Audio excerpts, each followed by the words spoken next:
Meeting will now come to order. This is the May 14th, 2013 meeting of the Town of Fairfield Town Plan and Zoning Commission.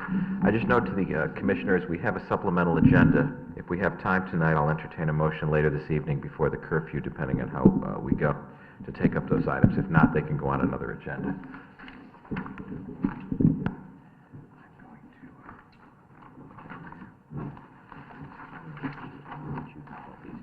Okay, sure. Yeah, that's fine. Yeah. First item is meeting minutes, April 23rd and May 7th. Let's take them one at a time. I will entertain a motion for the minutes, April 23rd, 2013. Is there a motion? Excuse me? Yes, for the record, that's correct. Commissioner Parker is sitting for Commissioner Wagner this evening. Is there a motion on the minutes for April 23rd, 2013? Thank you. Commissioner Jacobson has moved to approve. Is there a second? I'll second it. Commissioner Barrett has seconded. Are there any additions, deletions, or corrections to those minutes of the April 23rd meeting? Hearing none, all in favor of the minutes of April 23rd as presented signify by saying aye. Aye. Opposed? Abstentions? I'm going to abstain because I was out for the first 25 minutes. Thank you. Commissioner Kennelly's abstained. The minutes are passed. Next, I'll entertain a motion regarding the May 7th, 2013 minutes. Is there a motion? Motion to approve. Thank you. Commissioner Jacobs has moved to approve. Is there a second? I'll second. Thank you. Commissioner Parker is second. Are there any additions, deletions, or corrections to the minutes of May 7th? Second line, Mary, 7. Second line. What's that again?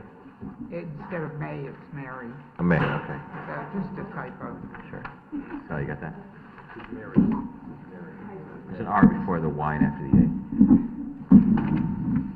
Are there any other additions, deletions, or corrections to those minutes? Hearing none, all in favor of those minutes with that one change signify by saying aye. Aye. Opposed? Abstentions? Those minutes are approved unanimously.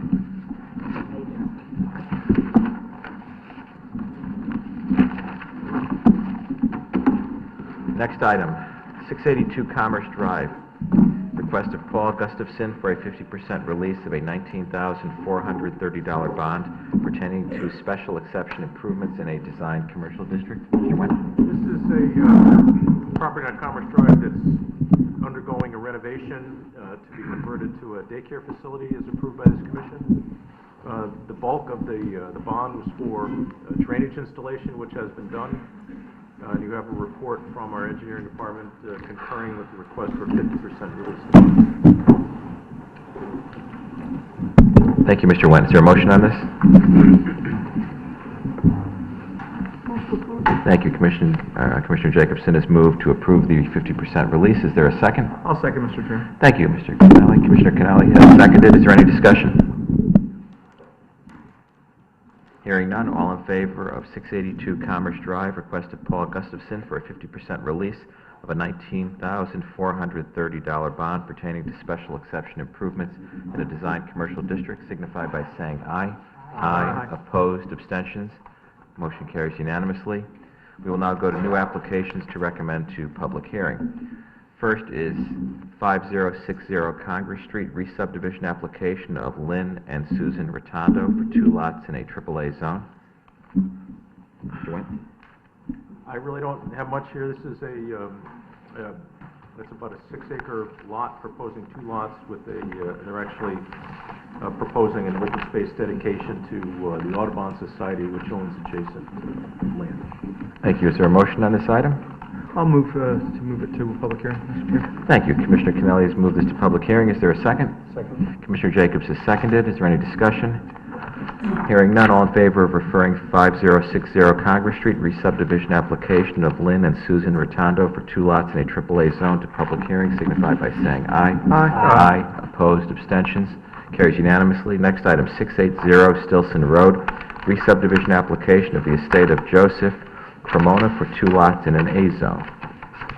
Now, this property is on the corner of Stilson and Pansy. There's an old house there that's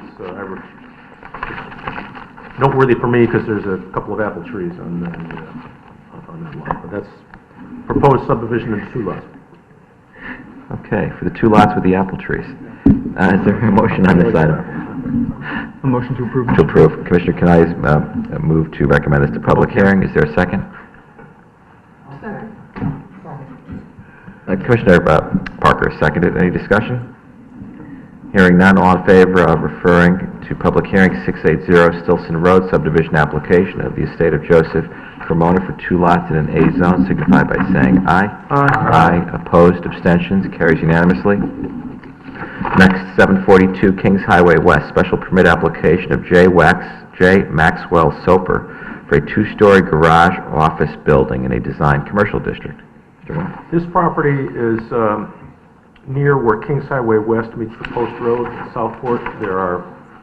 Right now, there are 3 basically older homes that have been converted to professional office buildings with common parking area. What the proposal is here is for a detached structure that will have a 2-car garage at the ground floor and then additional office space above. Okay. Is there a motion on this to refer to public hearing? I'll move that we move it to public hearing, Mr. Chairman. Thank you, Commissioner Canale. Is there a second? Second. Commissioner Jacobson, thank you. Any discussion? Hearing none, all in favor of referring to public hearing 742 Kings Highway West, special permit application of J. Maxwell Soper for a 2-story garage office building in a design commercial district, signify by saying aye. Aye. Opposed, abstentions, carries unanimously. Next, 1262 Post Road, special permit application of 1262 Post Road Holdings, LLC, for additions and alterations at the former post office in a center design district. Mr. Wynn. This is what it says is basically the redevelopment proposal for the former post office building. Thank you. Is there a motion on this to refer to public hearing? I'll refer to public hearing. Thank you, Commissioner Parker. Is there a second? I'll second. Commissioner Jacobs is seconded. Thank you. Any discussion? Hearing none, all in favor of referring to public hearing 1262 Post Road, special permit application of 1262 Post Road Holdings, LLC, for additions and alterations at the former post office in a center design district, signify by saying aye. Aye. Opposed, abstentions, carries unanimously. Next item, 145 Brookside Drive, subdivision application of Brookside Acres, LLC, for 3 lots in an A zone. Mr. Wendt. This appeared for recommendation about 6 months or so ago, and the application was withdrawn. It's back. It's for 3 lots on Brookside between Black Rock Turnpike and Pansy, a couple lots in from, and on the other side of the street from Swanson's. Is there a motion on this to recommend a public hearing?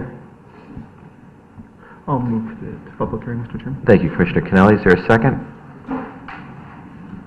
I'll second it. Thank you, Commissioner Barrett. Any discussion? Is the plans different? I just have a question for staff. They're substantially similar to what was submitted before. But the ones we have are no good anymore, we'll need to get new ones. Yeah, we'll Okay. distribute the... Okay.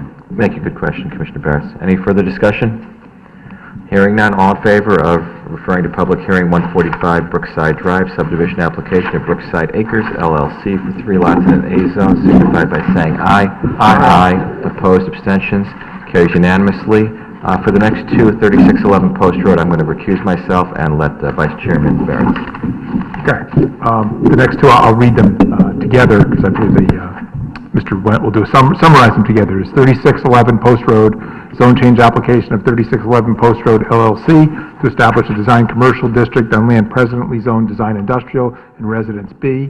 And then for the same address, 3611 Post Road, special permit application of 3611 Post Road LLC for a new retail building. Okay, this property is obviously on the Post Road, near the Westport border. If you're coming easterly from Westport, you have the first property has the 3 buildings where the bank and the former Friendly's restaurant is. Then you come to Fetzer Tire property. The next property is the former Casa Verde Nursery property. You may know it by that name. It was an old farm stand there. The proposal is to establish a design commercial district there and a new 1-story retail building. Okay. Do I have, I guess we'll take them separately. Do I have a motion on the first item, the zone change application? I'll move it. Move to public hearing by Commissioner Suter, second by... I'll second, Mr. Commissioner Kennelly. Any discussion on the zone change application? Hearing none, all in favor of moving it to public hearing, signify by saying aye. Aye. Opposed? No one is opposed. It's moved to public hearing. And then we have 3611 Post Road, the special permit application of 3611 Post Road LLC for a new retail building. Moved to public hearing by Commissioner Suter, second by I'll second. Commissioner Kennelly. Any discussion? No? All in favor of moving it to public hearing, signify by saying aye. Aye. Those opposed? No one is opposed, and it's moved to public hearing. Thank you, Leclerc? Vice Chairman Barrett. Next, 155 Woodrow Avenue, re-subdivision application of Teresa DiMattia for 2 lots in a B zone. Mr. Wynn? I don't have much to say here. Woodrow Avenue, if you're not familiar, runs north-south basically between Kings Highway West and Mill Hill Terrace. There's a lot here that's proposed to be subdivided into 2 lots. Is there a motion on this? I'll move it to public hearing. Thank you, Commissioner Jacobson. Is there a second? Thank you, Commissioner Parker. Any discussion? Is this the same property on Woodrow that we approved that commercial building, I believe, a couple of years ago? It's a different site? It's not. It's a couple hundred yards up the street on the other side. Okay, thank you. Any further discussion by any member of the commission? Hearing none, all in favor of referring to public hearing, 155 Woodrow Avenue, re-subdivision application of Teresa DiMattia for 2 lots in the B zone, signify by saying aye. Aye. Opposed, abstentions? Item carries unanimously and is referred to public hearing. So we will be busy for that again in the next few months. Yes. And just as an aside, where we are with the planning, we did not forget about the planning. I've spoken to staff. We're going to be seeing very soon for our next meeting, if not sooner, some draft language to refer to public hearing changes to the tree portion of our regulations, changes to the subdivision, as we discussed in our planning, our subdivision regulations, and a few other tweaks we've been making as well. What's that again? The ordinance to go to the RTM? Yes, we can make that, to refer that to the RTM. We'll have something on bicycles, I believe, as well. We heard from the tree committee, the forestry committee, I should say, the bike ped committee.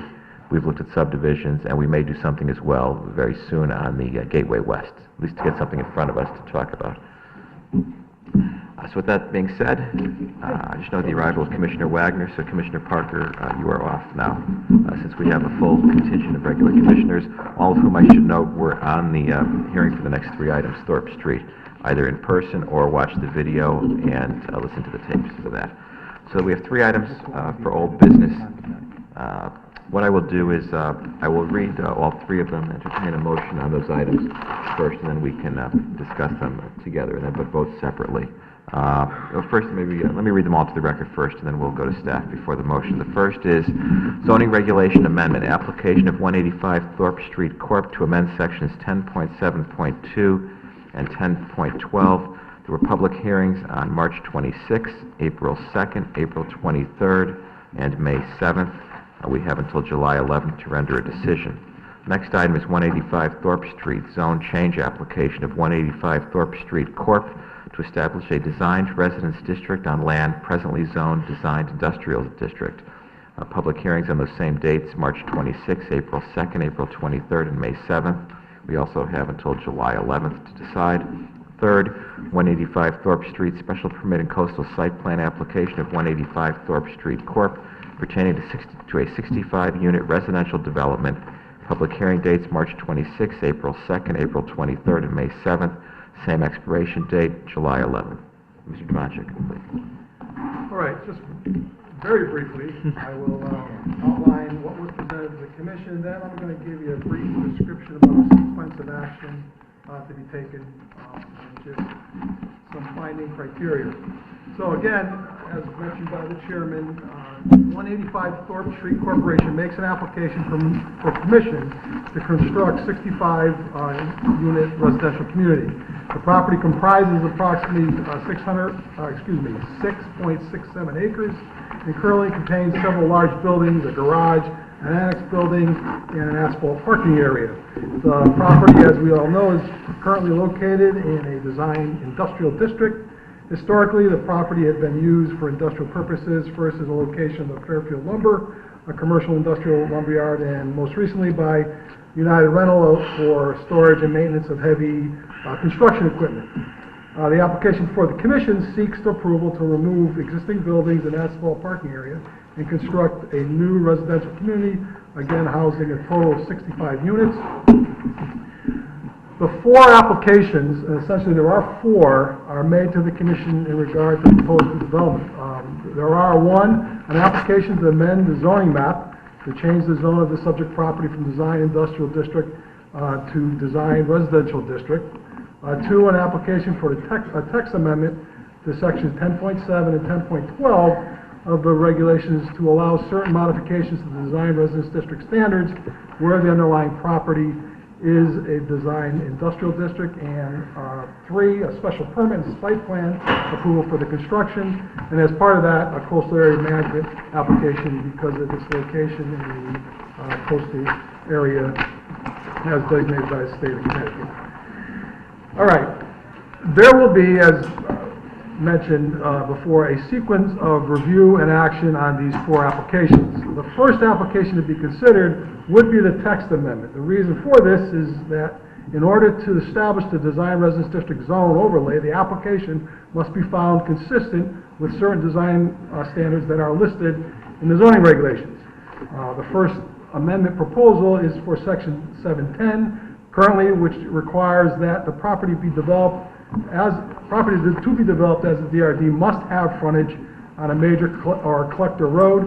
This proposed parcel does not meet this requirement. The proposed amendment would exempt property in the design industrial district zone for this purpose. The second amendment proposed would increase the maximum permitted building coverage from 20% to 25% and increase the maximum permitted building floor area from 50 to 55%, again, when the underlying zone is a design industrial district. The next application to be considered would be the proposed zone change application to establish the design residential district overlay. And then, of course, the special permit aspect of this, the four application process. If any one of the applications are denied in sequence, the applications that would follow would have to be denied because they would not meet the requirements of the zoning regulations as exist. So I can handle it one or two ways, Mr. Chairman. Right now, I could outline the findings that you would have to review for the amendment. You could go through that discussion and action, and then subsequent, depending on how that action goes, we can move on to the zone change. I think that makes the most, Okay. I think that makes the most sense. All right, then let me do that. Thank you. These findings requirements are going to sound very similar to what you review for the zone change.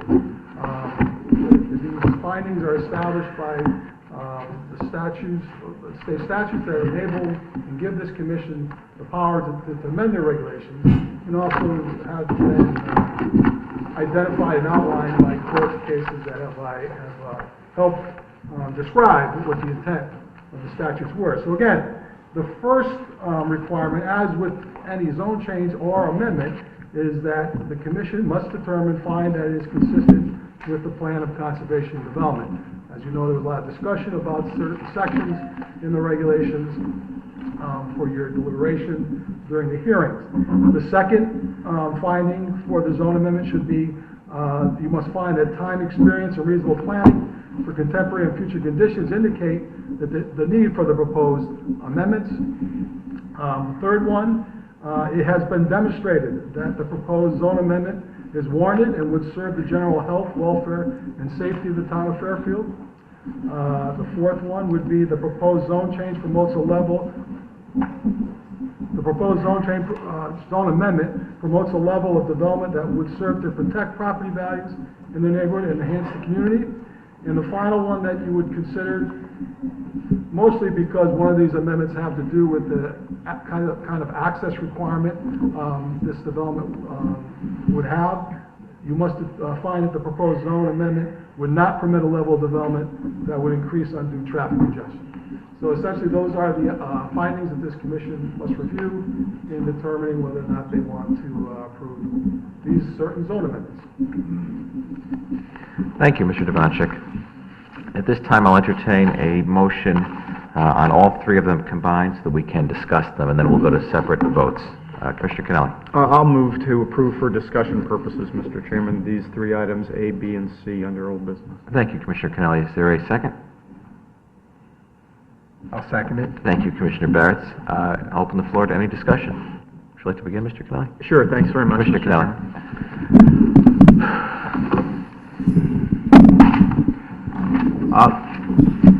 Let me begin by saying that that this application presents us with an interesting and really kind of an exciting opportunity, the applicant bringing forward to us. And it put me in mind, as I began to deliberate about it, of 2 other industrial properties that I have had to make decisions on in the last 6 years. One, of course, is what is now Recplex, the Sportsplex complex just off of Mill Plain Road, Pond Mill LLC, which originally came before us for a conversion from industrial to office and residential, and was rejected. And then subsequently, something that everyone, I think, sees as a kind of a slam dunk for the town, this complex of interesting different activities for adults and children, which blends beautifully with an environment that is heavily trafficked right there at the trestle on Mill Plain Road, right by the train station, because it syncs with what's there. What had been proposed initially would have been more office, so more cars, and there was talk of tearing out sidewalks and making it more efficient, and this is a great opportunity, and we wouldn't want to see something awful, lots of trucks if this reverted to industrial. So that's why I thought of that, because it kind of echoed in my mind after listening to counsel for the applicant talking about, the threat of some, future industrial reuse of this property. And in the end, what it turned out was we said no to one thing that wasn't a particularly good fit in that area, and we ended up with something better. And the second, for me, that came to mind was the development, which most people think of as Whole Foods, the former industrial site that now is home to Whole Foods and Petco and Chipotle and the rest. The application was a very exciting opportunity, again, to take industrial land and provide something that a lot of folks thought made a lot of sense. But we still initially, as a commission, said no, even though it was very tempting at the start of a very deep recession, because we were concerned about how that fit into the neighborhood. Did it, in the end, blend with the neighborhood? Did it harmonize effectively enough with the neighborhood? And fortunately, the applicant then came back and made modifications to their plan that allowed much of the wooded buffer between the residential neighborhood and that development to remain intact, and in a sense allowed to respect that neighborhood while moving ahead with a project that was a positive development, and allowed us to support that and approve it. So I thought about that a lot as I was looking at these changes, because to some extent I do think, especially listening to some of the testimony by folks who live in that neighborhood, there is a need for change here at this property. There's folks who live right up against ugly garages with graffiti, and the owner can do what they can, but it's still not attractive, and it clearly isn't the highest and best use for that property.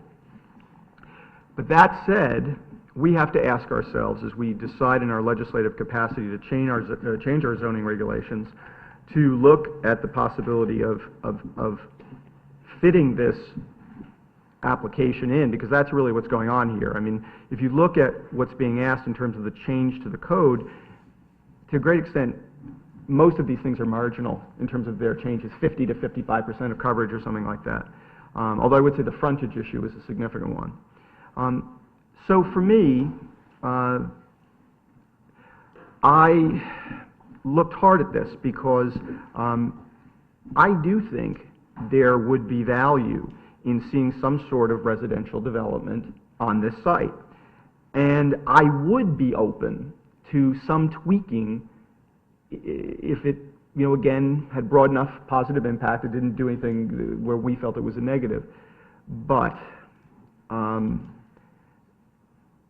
those changes that we're going to be asked to look at, those zoning changes, are ones that are going to facilitate, for the, in this case, the kind of change which I don't think remotely harmonizes with the existing surrounding neighborhood. One that, that for me at least, makes it very difficult to support the underlying special permit application. So I'll leave it to some of my colleagues who had some significant issues about the site itself to break that down. But I would simply say, for me, before I even looked at the possibility of tweaking the code to see if something like this was a fit, I have a problem with what I'm being asked to offer a special permit to move forward. Under our regulations for the special permit, and again, I apologize that I'm kind of taking these out of order. I understand we could probably debate some of these changes and what their larger impact would be, but my sense is that that isn't the intent. The applicant isn't here to make broad change. They're here to find a way to eventually get this application through. So for me, looking at the special permit, clearly if you look at the special permit regulation statutes that we have under 25.7.7, we're asked under that particular standard, does the development shown on the site in the architectural plans, shall it be of such a character as to harmonize with the neighborhood, accomplish a transition in character between areas of unlike character, protect the property values in the neighborhood, preserve and enhance the appearance and beauty of the community, and avoid undue traffic congestion. Now, needless to say, there's varied court cases in terms of what constitutes undue traffic congestion.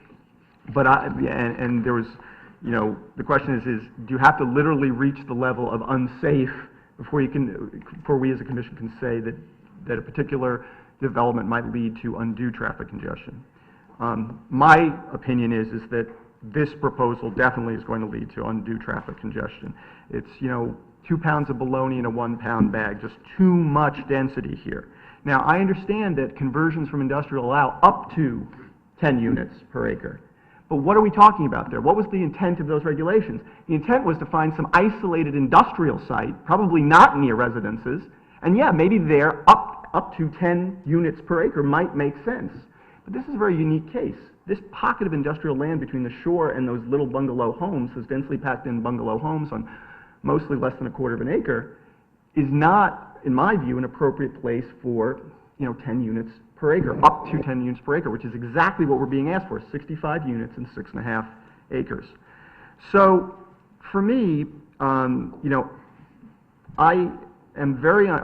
just don't see how we can say that this kind of an application, how this kind of a project would harmonize with the surrounding neighborhood. I don't think that it protects property values in the neighborhood because, again, my view is that it is just simply going to be creating, too much density there. Too many cars, too many new units, and all the rest. I don't know that we're necessarily enhancing the appearance and beauty of the community. Now, absolutely better than an industrial site, but it was raised by the representatives from Fairfielder's plan.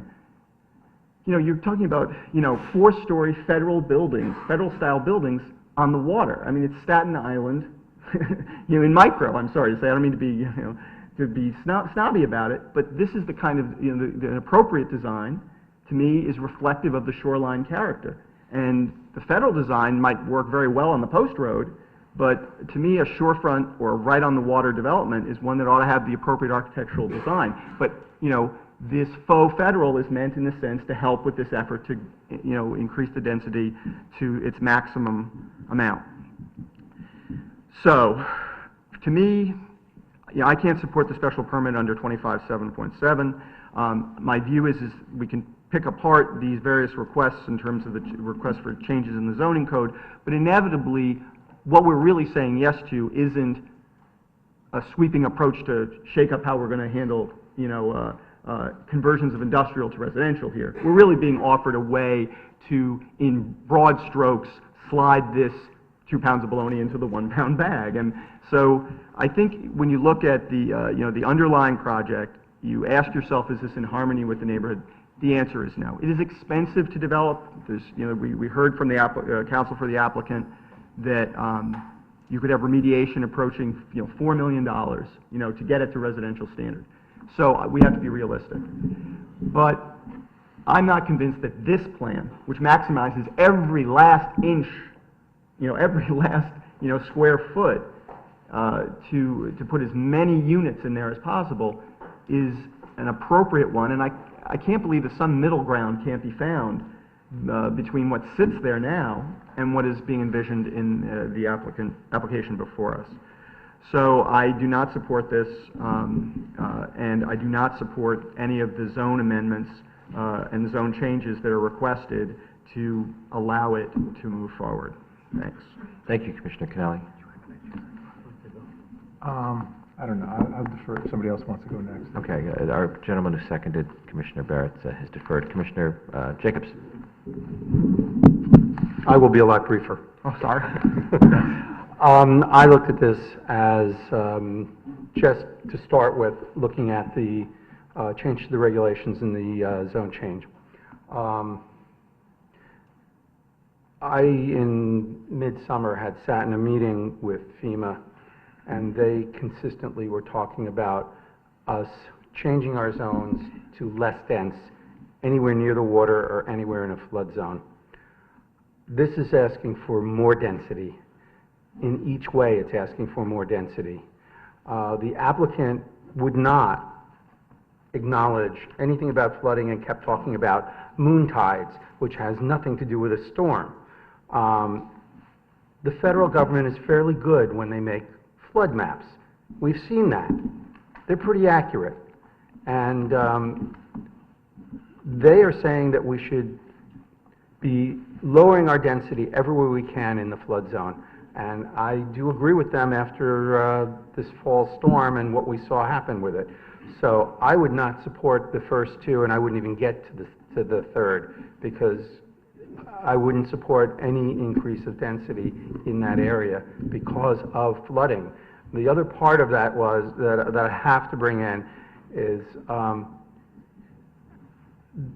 if a piece of property is run down, this is something that applicants consistently do before this commission to make a neighborhood say, well, it's better than it is now.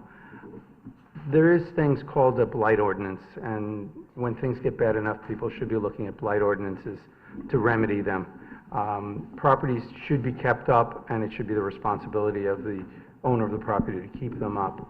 I don't like to see neighborhoods put in a position where it's so bad that anything is better. So I won't be supporting any of this. Thank you, Commissioner Jacobs. Commissioner Jacobson?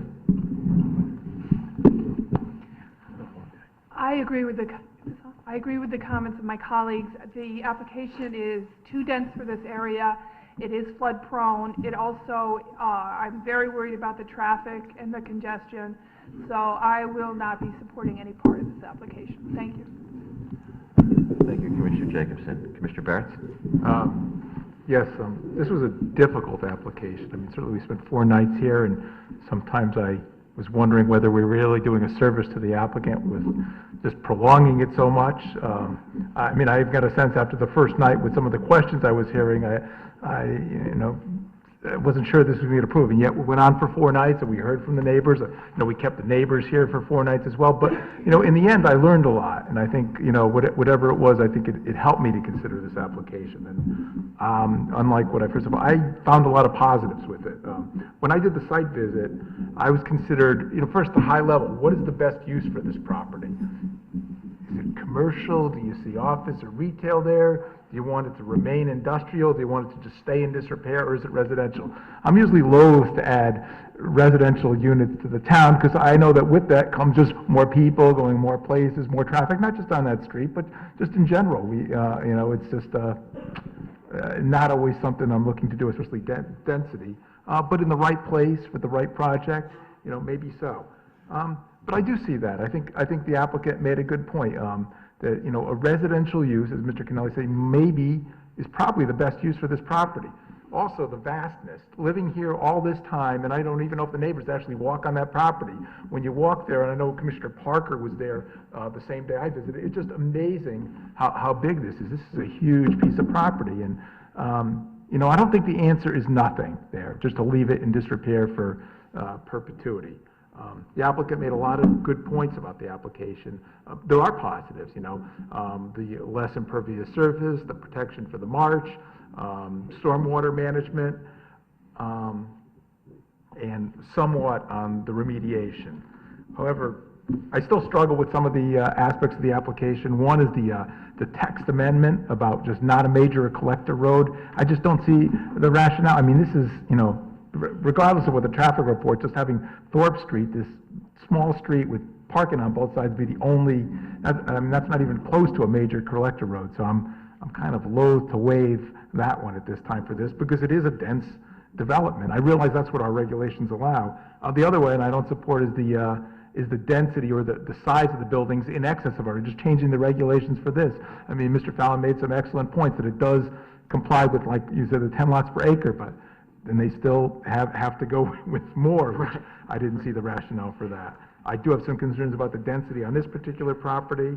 And two other points, I don't mean to go on too long. The clock is running here.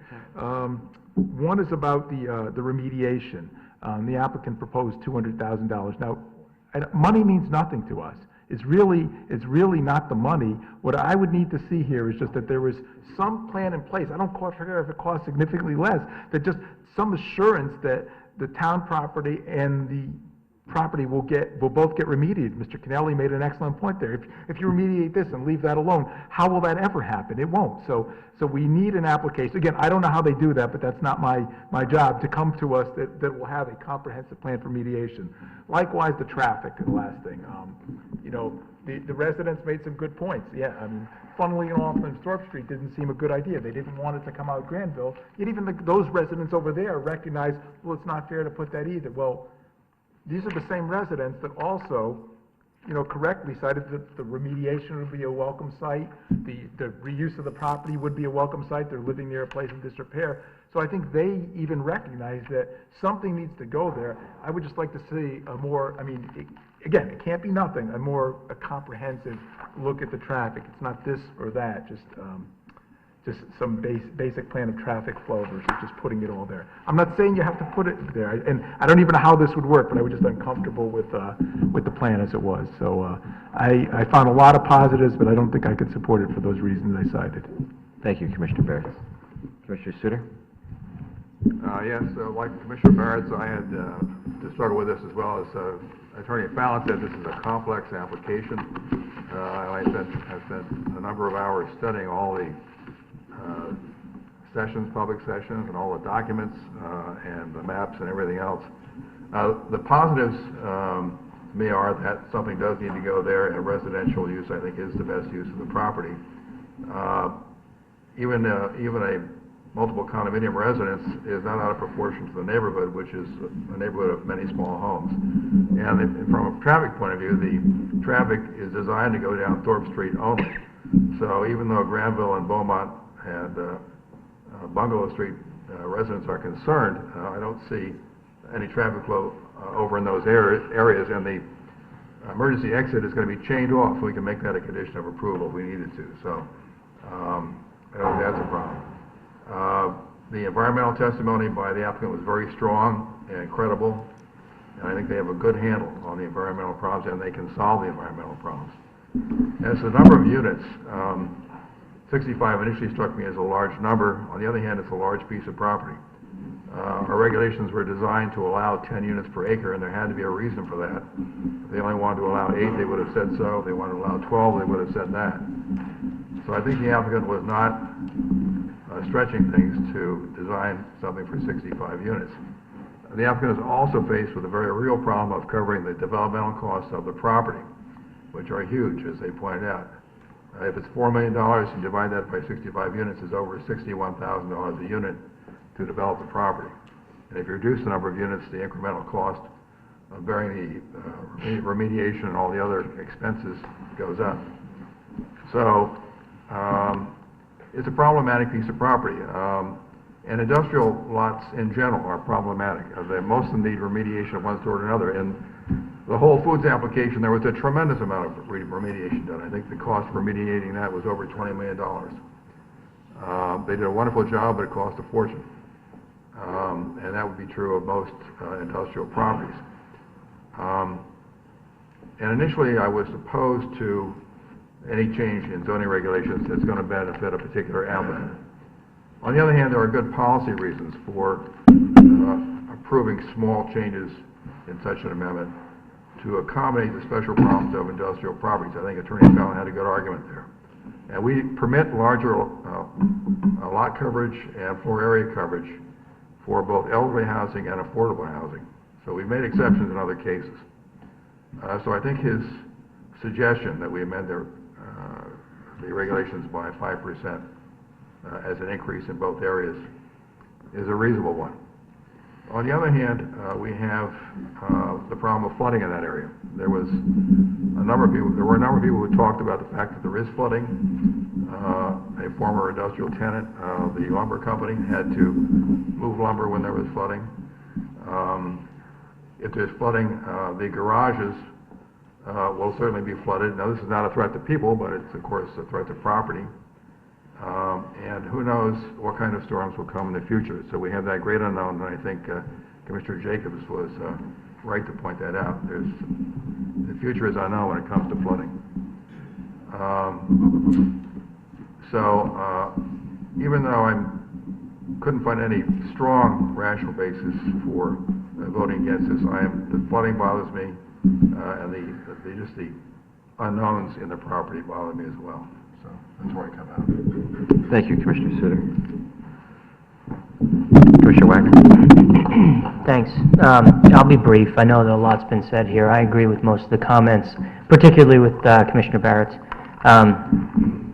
Look, we've all said it. Something has to change here. I walked the property. I studied the plans. I studied everything. Spent many hours with this. I do believe that residential is the proper use for this parcel.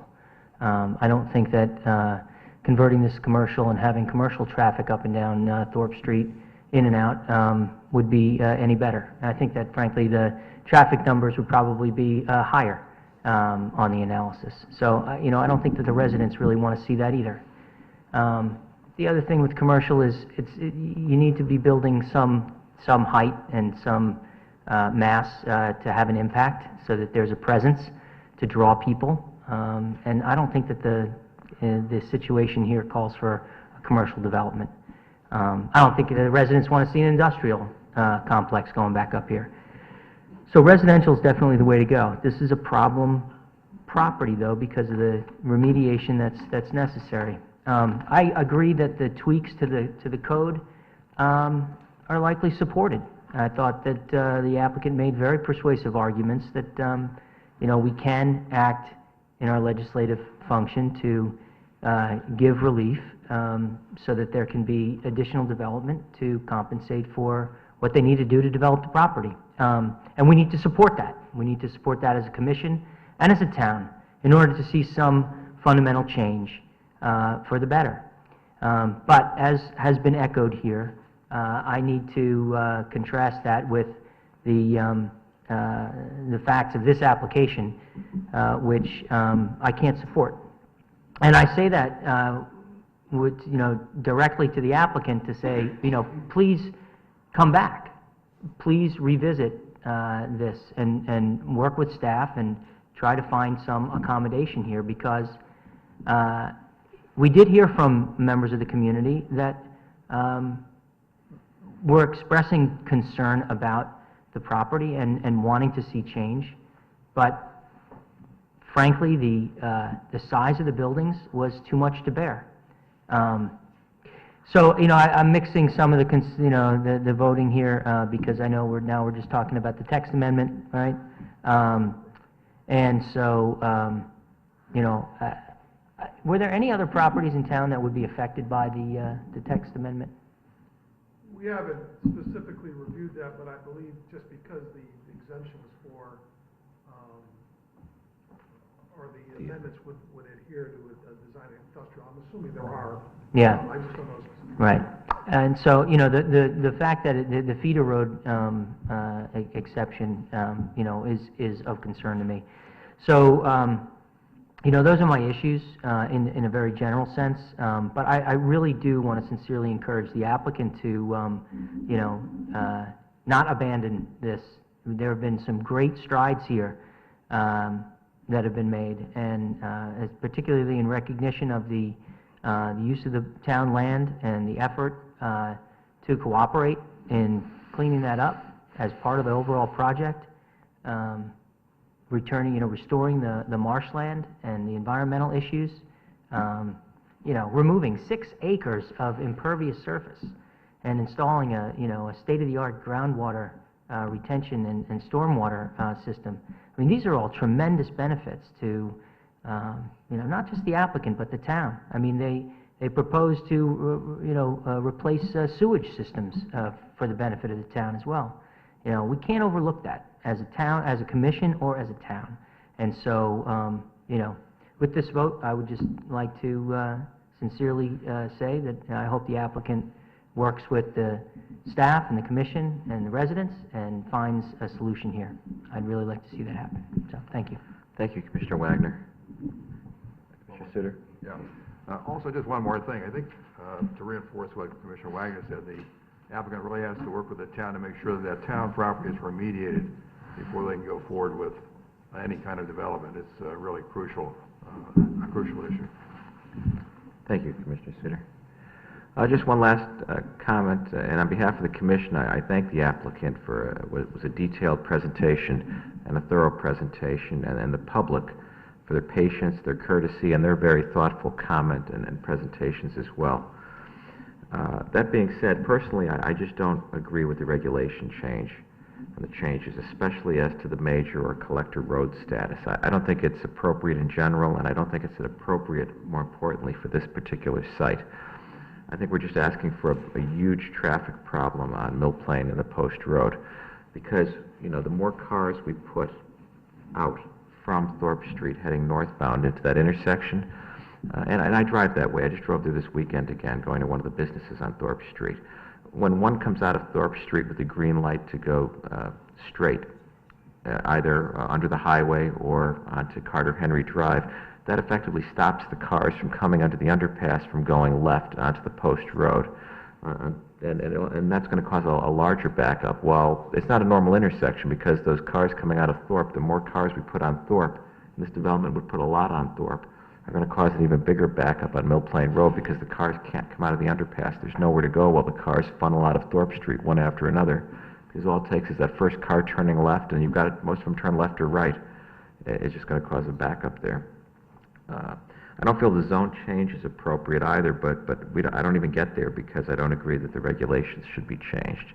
In my mind, simply, this is not a design residential neighborhood, an appropriate location for a design residential district. We have other regulations in other districts, residential and otherwise, that could fit perfectly in there, just not a design district in my mind.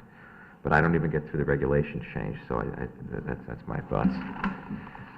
So that being said, what I will do for voting purposes, there's been a motion to approve all 3 of them. We will vote separately on them, and I'll call them one at a time. The first being zoning regulation amendment application of 185 Thorpe Street Corp. To amend sections 10.7.2 and 10.12. All in favor of the zoning regulation amendment signify by saying aye. Opposed? Nay. Abstentions? Item fails unanimously. Next item, 185 Thorpe Street, zone change application of 185 Thorpe Street Corp. To establish a design residence district on land presently zoned design industrial district. All in favor signify by saying aye. Opposed? Nay. Nay. Abstentions? Item fails unanimously. Third, 185 Thorpe Street, special permit and coastal site plan application of 185 Thorpe Street Corp. Pertaining to a 65-unit residential development. All in favor signify by saying aye. Opposed? Nay. Nay. Abstentions? Item fails unanimously. Next, we go on to our compliance calendar. First is 3671 Post Road, application of Michael Cusato on behalf of Wafu Asian Bistro for 150 square feet of outdoor dining in a designed commercial district. Mr. Wentz. Hopefully the The application packet that you got speaks for itself here. There is an existing patio out front that is well removed from the existing sidewalk. No parking is eliminated here. And they are proposing 150 square feet for seasonal outdoor dining. Pursuant to this commission's recent amendments, there was no additional parking required for the first 150 square feet. Thank you, Mr. Nguyen. Is there a motion on this? I'll move to approve, Mr. Chairman. Thank you, Mr. Kennelly's moved to approve. Is there a second? Second. Thank you, Commissioner Wagner. Any discussion? I think, Mr. Kennelly, your words were Lego meets Greek revival. Yes, sir. That's pithily said for once. Exactly. Right. But you know what, over there, that environment is one that actually will benefit, again, from what we've talked about before, which is more people on the street, it's traffic calming. It makes Fairfield more interesting, so I'm for it. Stop right there. Thank you. Sorry, Richard, again, for going off like that before. Thank you. And again, you know, I'm a big fan of outdoor dining, and this is part of that Gateway West we talk about, right. the welcome to Fairfield. And Yep. you know, Fairfield's all about outdoor dining, it seems. That's something that's really defined our community, is the fact that we allow restaurants to have outdoor dining. And the residents themselves seem to love outdoor dining and dining at our restaurants. We have quite a restaurant scene. This is just the first step. People enter into Fairfield and they see this. So that's a good thing. And we're going to remind them, I assume, the usual, that they're not going to have their names on the signs, no outdoor music, and our typical conditions. Through the end of October, no additional signage, no music or sound system tables are moved to the end of the And again, you'll put this on our annual list, so next year we can approve this along with our other businesses. Thank you. Is there any further discussion, Commissioner Jacobs? And I'll even support this one. Thank you. Any further discussion by any member of the commission? Hearing none, all in favor of application of Michael Chisato on behalf of Wafu Asian Bistro for 150 square feet of outdoor dining in a designed commercial district, signify by saying aye. Aye. Opposed, abstentions, carries unanimously. Next item, 50 Miller Street, application of Brian Vassar for a ground sign in a center design district. Mr. Wendt, There's a please. couple of things here. Again, to kind of orient you, this is the last property on the right if you're going down Miller Street, kind of opposite the restaurant. There was a former tenant that had some noteworthy interior illuminated neon signs that have been removed, as this real estate office has now taken over that space. They're looking for a ground sign. A couple exceptions to the rule here because of the small parcel size. They're looking for a 7-foot setback from the leading edge of the sign into a 10. And all of the letter heights are not 6 inches in height. You know, as you may know, Miller Street's a one-way street. It's kind of angled, so as you're coming south on Miller Street, you kind of see it, but it will be a double-face sign as it does face into the commuter parking area. Train station, it's a 3-foot by 3-foot sign. I think it, to my eye, looks a little bigger than scale in the picture on the left. It's 36 inches by 36 inches in total. But there are a couple of exceptions that they're asking for: setback 7 feet into a 10, and a less than a 6-inch letter height to support the size of the sign rather than doing something larger. You know, given the fact that Miller Street's only one way. And just to be clear for the record, this sign is not a triangular sign. It's Correct. a straight In fact, sign tipped in a way so when you're going north on Miller. Right, you it's can about see a it. 30-degree angle because you know, Miller It's Street's not- one way. It's not like this. It's No, a single. it is a single, it's a double-sided sign, but it's a single plane. Thank you. Is there a motion for just so we can move on this? Anyone? I'll move just for discussion. Sure. Commissioner Kennelly has moved for discussion. Is there a second? Second.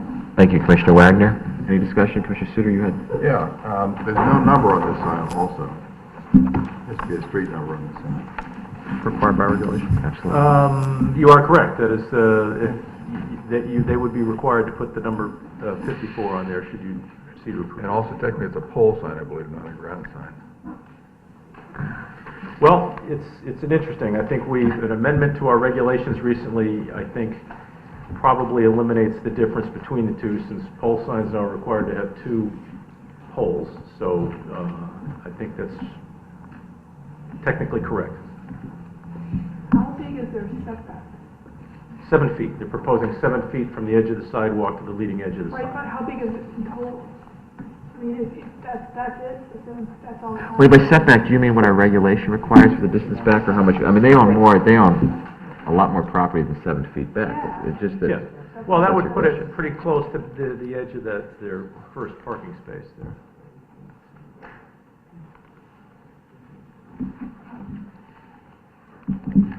Commissioner Jacobs?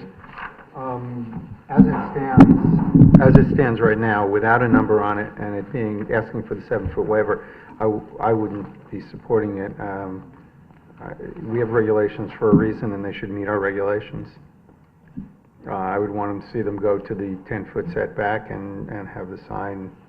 I could understand the waiver for the height of the letters for the 5-inch and the 1-inch, but because of the size of the smallness of the area, but I wouldn't waive the setback.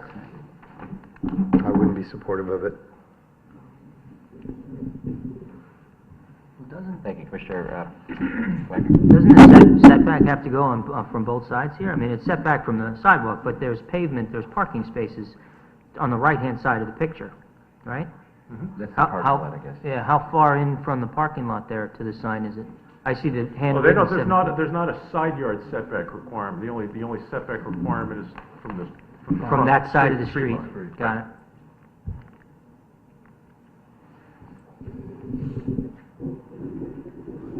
Yeah, I would support the size requirement. I mean, the 1 inch is ridiculous, I think. I mean, that looks very small to me. I mean, not that I want to be designing their sign, but it needs a number, it needs letters to conform. I don't, care what the content is, but it seems like they're trying to put too much content on one sign just to identify their business. So I wouldn't support the letter waiver or the setback.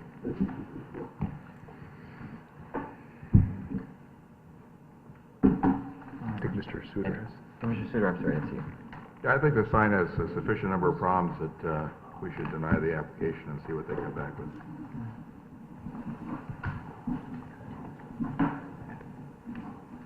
I'm also not sure that we should allow the cantilever. It's something we have to think about when this comes back, the angle. Because is this just an effort to make a sign visible from the post road by sticking it at an angle as opposed to the normal direction of a sign? We're not making billboards here, we're making signs to find businesses. And if we start allowing signs to be tipped, we may see every single sign in town now being given at various angles so you could see it best from the way the cars are coming from and the property owner's views. Something we have to think about as we head in that direction, how we want our signs to look. Is there any further discussion by any member of the commission? Hearing none, all in favor of 54 Miller Street application of Brian Vassar for a ground sign, signify by saying aye. Opposed? Nay. Nay. Abstentions? Item is denied unanimously. At this time, we will call a brief recess to reconfigure the room for public hearing. There are 3 items on public hearing tonight in the following order: 4670 Congress Street, 2428 Easton Turnpike, and 50 Chatham Road. We'll stand in a brief 5-minute recess. May 14th, 2013. We're now going to begin the public hearing portion of the meeting. We have 3 items on public hearing. The members of the public, just to explain how we proceed. The applicants go first with any witnesses that they may bring. Following the applicant's presentation, we go to any members of the public who wish to comment. Following members of the public, we go back to the applicants for their concluding remarks. The first item we have tonight is 4670 Congress Street, special exception application of St. Timothy's Church for a 1-story addition in a AAA zone. Mr. Fallon, good evening. Good evening, Mr. Chairman, members of the Commission, ladies and gentlemen. For the record, my name is John Fallon. I'm pleased to be here tonight representing St. Timothy's Episcopal Church. With me is Reverend Matthew Calkin, who is our rector, and also Lisa Burns, who's a member of the vestry, and the property liaison for the vestry. As you know, this application really seeks approval of something that's very important to us, but is small, a 670 square foot, one-story addition to our existing church building. As I point out in my statement of use, the congregation has been working on a multi-year process of renewing and improving our property for the benefit of our congregation and also for the Fairfield community at large. Those improvements have included improvements to the grounds, such as refurbishment of the parking area, improvements to the playground, adding a community garden, which is in fact a community garden, an outdoor labyrinth and prayer area, and connecting walk trails to the Larson Sanctuary, where we maintain a very good relationship. These open space areas that we've worked so hard to create, and if you've been out on the site, are obviously open to the public and do provide a great community resource. Our interior work has included restoration of the interior and exterior woodwork, new energy-efficient windows, and a heating and cooling system and new kitchen. The final step of that multi-year effort on our part to improve our facilities now comes before you as we seek the small addition to our parish hall that was originally built in 1968. This is, as you may know, a relatively small room, and it's had long been somewhat problematic for us in terms of the needs of our existing congregation for some multi-purpose space. For example, on Sunday mornings, when the congregation would like to have both a coffee hour, fellowship, and some adult education programs, the room does not lend itself to that. During the week, when the children from the preschool sometimes compete with the staff for needs for meeting rooms and other uses, we have a problem. And the existing room is limited to its capacity to handle a lot of our multiple activities and generally is just too small for our existing congregation. Therefore, we propose the very small addition. You have the plans and the elevations. It's going to include a folding partition, which will allow us to accommodate and bifurcate for multiple uses and events. And it's also going to give us a greater opportunity to expand the church's ability to be a neighborhood and community resource, which we are right now, by giving us a little additional space to be used for programs that are consistent with the church's mission and education and worship and community service. So it's a very straightforward application. It's a small addition, but it's a very important addition and application to this very good citizen of Greenfield Hill, my neighborhood, which really is a very vital part of our community, town of Fairfield as a whole, and certainly the Greenfield Hill area. Brother Calkins and I and Lisa would be pleased to answer any questions you might have, but you've got the plans and it's pretty straightforward. And by the way, a certificate of wetlands conformance has been processed and published, so we have covered that base with our inland wetland staff. Thank you. Any questions for any member of the commission? Commissioner Jacobs. Just wanted to say that when I was up there and looking, it seems like it's a fairly large bit of property, so this addition will have virtually not much effect at all, right, because it's such a large piece of property. Right. Plus where it's located, it's fairly remote. And we're very, hope you liked what the church has done in terms of the playground area and some of those open space areas I referred to. We're very proud of that. So we thank you for that. Thank you. Thank you, Mr. Thank you very much. Fallon. Is there any member of the public who wishes to comment on this application of 4670 Congress Street, St. Timothy's Church? Hearing none, Mr. Fallon, do you have anything further? Thank you very much. Thank you. That will close the public hearing on this item. Next item, 2428 Eastern Turnpike, special exception application of Cambridge Manor Realty LLC for additions and alterations to an existing convalescent facility in an R3 zone. Mr. Fallon. Thank you, Mr. Chairman.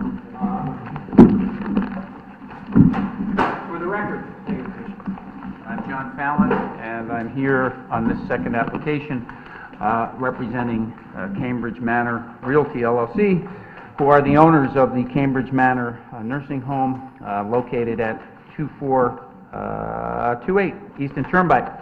I think everybody knows Cambridge's reputation. We've been running this nursing home in Fairfield for many, many years. Cambridge happens to be one of the national leaders in skilled nursing and healthcare providers. If you've been in Cambridge, as I have many times, I think it's a very welcoming place, not only in terms of the staff, which is obviously a great priority, but in terms of just the entire feel that you get when you go there. But obviously a hallmark of our operation is to ensure that we are always meeting the highest level of facilities and services at Cambridge, and we do have plans to undertake a renovation project that is substantially going to involve interior renovations to the existing space, and I'll elaborate on that in a second. As I indicated in my statement of use, the plan includes provisions to construct, basically by way of internal renovations, 9 new residence rooms within the existing building in order to create additional single residence rooms with ADA compliant bathrooms. This will provide the opportunity to offer more single bedrooms, which are very much in high demand today by our families. But please note that we will not be increasing the existing bed count for the facility, which will remain at 160. It's also planned to renovate the existing rooms with all new furnishings, flooring, painting, and we're also going to undertake an upgrade of our wall finishes in the hallway and common areas, and we're redesigning our entrance, as you can see from the plans we've submitted, to make it more welcoming, to provide for automatic entrance doors and finishes. Now, the only reason we're here, other than I would not know what to do on a Tuesday night every other week, otherwise,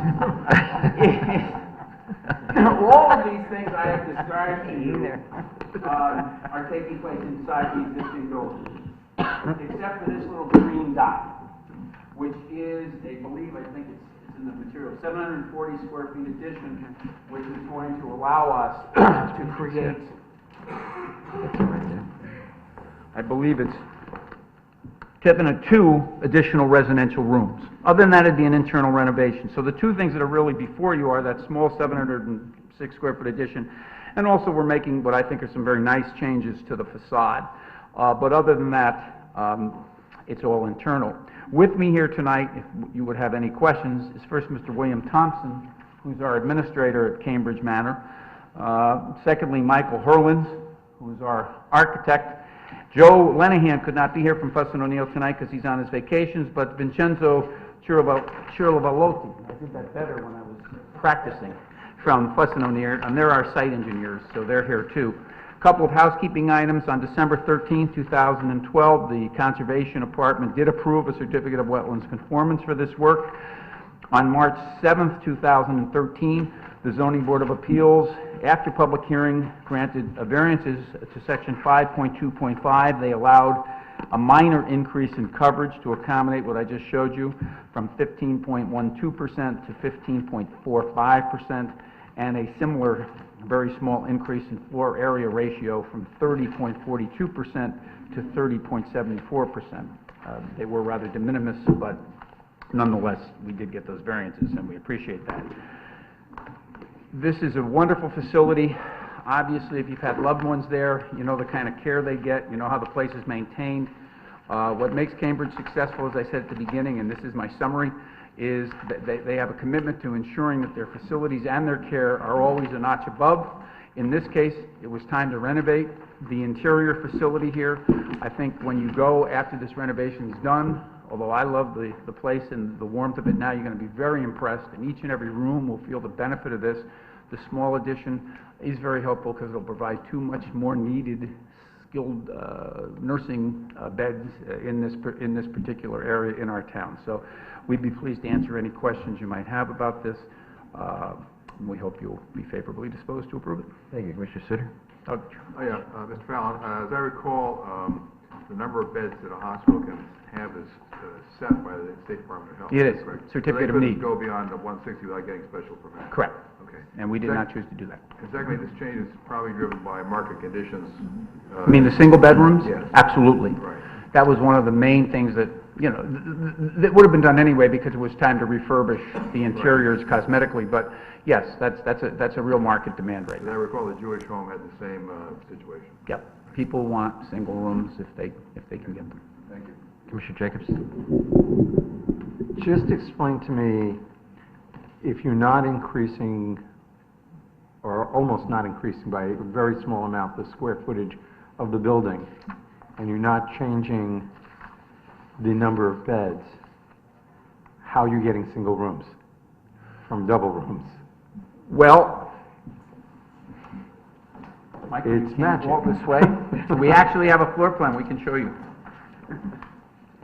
Michael Herlins, our architect, and How do you do you it? have the floor plan that he's going to show you. We've colored one up.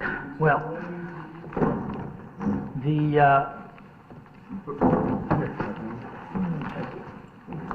Put that right over here. this little blue addition is the two-story addition that's outside from the building. Yep. This blue addition out here is in fact underneath a second floor. We're not expanding outside the building. It's part of the site coverage already. And this portion is an addition onto the building, but it's under the building. And so we haven't increased the building square footage, site coverage, I'm sorry. Right. But we have increased, Increased the obviously, square footage. the square footage, usable Okay. square footage. So these bedrooms and this bedroom in here, these two, which was a daycare at one point, increases the number of bedrooms, which allows us to move people from other parts of the building into those sections of the building. Second question. Thank you. Thank you. Thank you. Any further questions from any member of the commission? Thank you. Is there any member of the public who wishes to comment on this application, 2428 Easton Turnpike? Hearing none. Mr. Fallon, anything further? Thank you very much. Thank you, Attorney Fallon. This will close the public hearing on 2428 Easton Turnpike. We have one more item on public hearing for this evening. 50 Chatham Road re-subdivision application to 50 Development LLC for 3 lots in an R2 zone. Mr. Walsh.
Good evening, Mr. Chairman, Evening, Attorney Walsh. members of the Commission. My name is James F. Walsh. I'm a partner in the law firm of Miller, Garrell, and Walsh, located here in Fairfield at 1700 Post Road.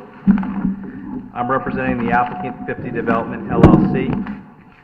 I just want to start off with the original application I filed several months ago had the name of Patricia Sheehy on the application, but that has been amended because 50 Development LLC bought the small sliver of property we'll be discussing in a moment, which is located here in the plans as parcel A.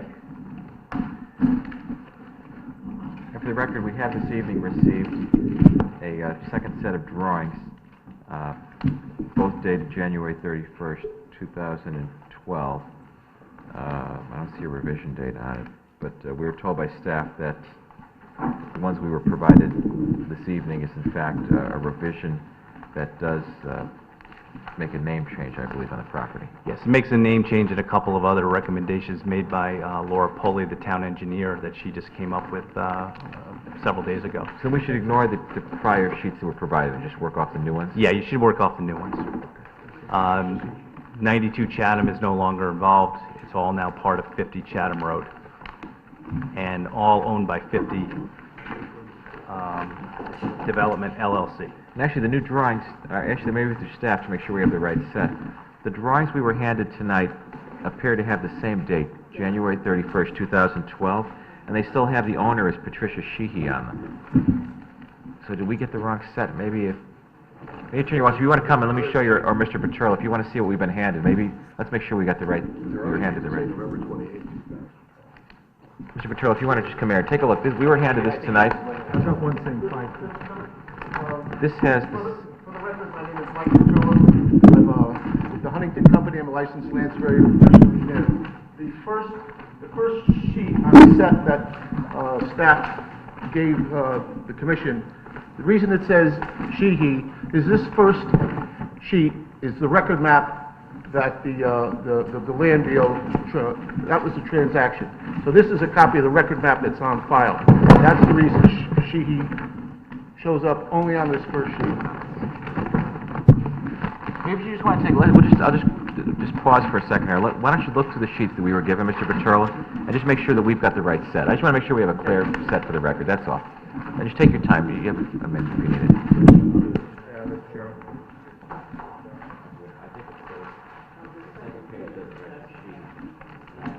Some of the sheets are dated November 23rd. There were two dates. Commission, you were all handed a stack tonight. Okay, just, Mr. Petrola has indicated that the set we were handed tonight by staff is the correct set that we should be looking at. Commissioner Wagner may not have a set. He arrived a few minutes late. So I guess the best way, I suppose, to tell it's the correct set is look at the second drawing that you were handed. In the stack you were handed tonight, the second drawing does not reference as an owner Patricia Sheehy. It only references 50 Development LLC. Yeah.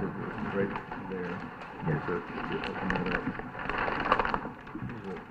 Yeah. And in the box on the bottom to the left of the data accumulation plan title, there's a revision date of 5/13/13.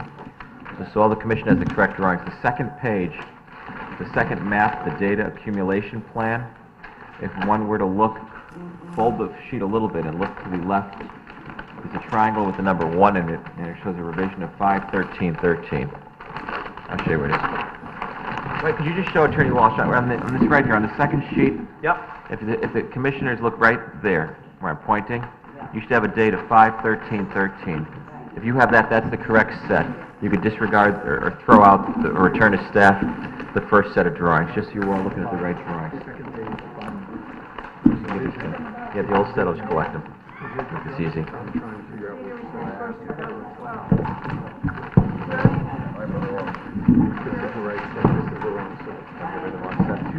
You got them?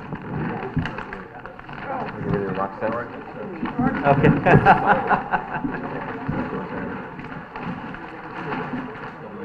threw my other one away.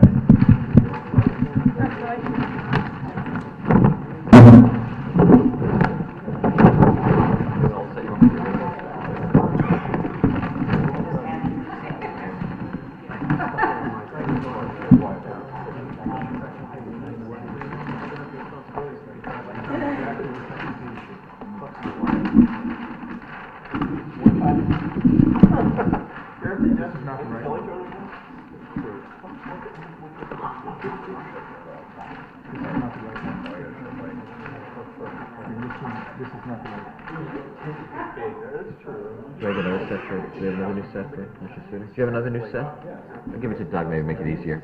This is definitely not the right one. So give that to Jim, to get rid of the wrong set. The correct sheet? Just look at page 2.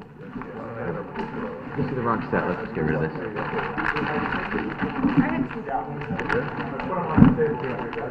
Oh. Okay, now you're in. Now we all have the right drawings?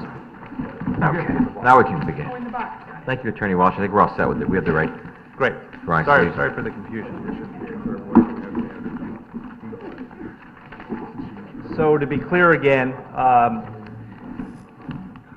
the sole applicant, 50 Development Yes, I did. LLC, purchased the small sliver of property shown on the first page here as parcel A from Patricia A. Sheehy on March 15th, 2013, on a deed that was recorded on March 19, 2013, in volume 4961 at page 1. So all of the property we're going to be discussing tonight for this re-subdivision is owned by 50 Development LLC.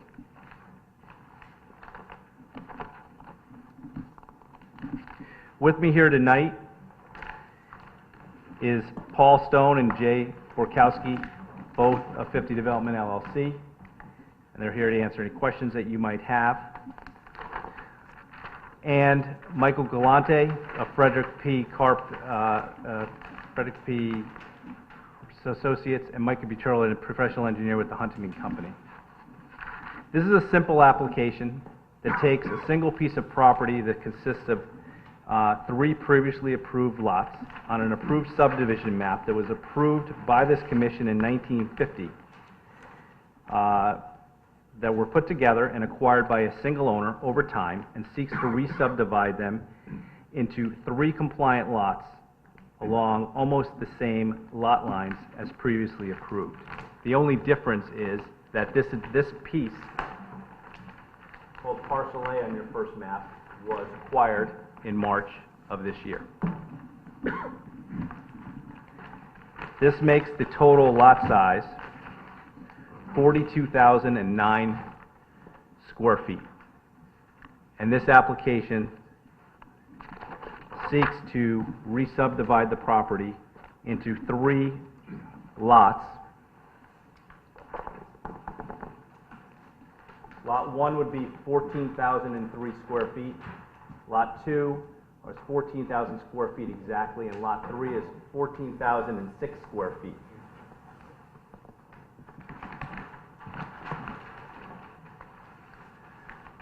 This property is in an R2 zone, and you need to have a 14,000 square foot lot or larger to be able to build.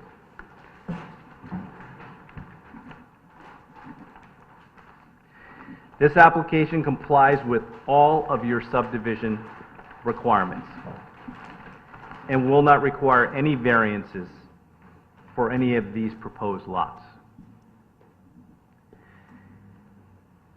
As you know, we were here before you once before, and some significant changes were made in this application, which I will review shortly, to make it more palatable for this commission and to be what we believe is fully compliant with all of your regulations.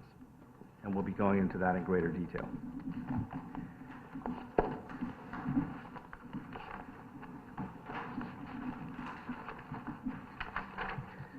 As you know, this commission, in exercising its function of approving or disapproving a re-subdivision plan, as a planning commission, acts in its administrative capacity. The commission is limited to determining whether or not the re-subdivision application complies with the subdivision regulations. And that's also in the case of Kent versus Planning Commission of Town of Laylord. You cannot consider off-site traffic conditions, municipal services required, and the effect and approval of property values in the area. General policy statements in your regulations are also not a valid reason for rejecting a subdivision, as discussed in the Pansy Road LLC case versus the Zoning and Planning Commission of the Town of Fairfield. Where a recent subdivision meets the existing regulations of a planning commission, this commission must approve the application.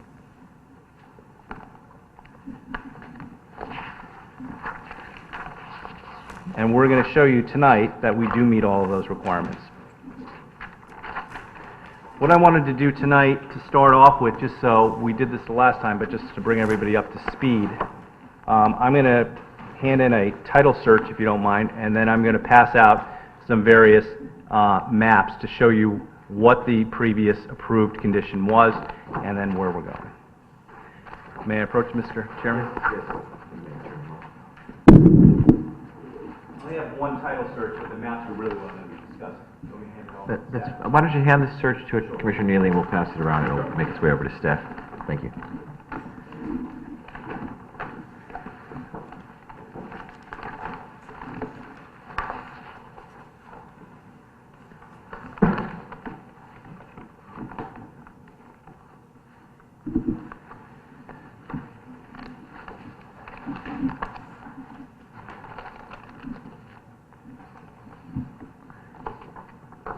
As that title search reveals, I'm going to be passing out, and it's attached to the title search, but I'm going to pass out for each of you what's considered, is recorded map 1631 in the Fairfield Town Clerk's office, which was the approved TPZ Commission original subdivision map. And I do have one for each of you.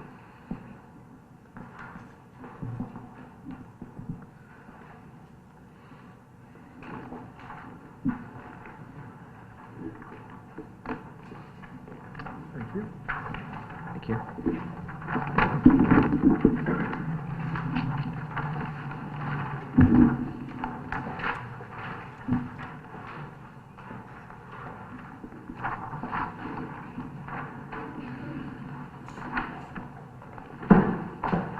And this is on a map entitled Map Number 3 for Thomas E. Peterson, Fairfield, Connecticut, dated December 15th, 1948. And as you can see, it's signed off on by the chairman of the Fairfield TPZ on June 20th, 1950. The lots at issue are on the right side of the map, lots 47, 48, and 49.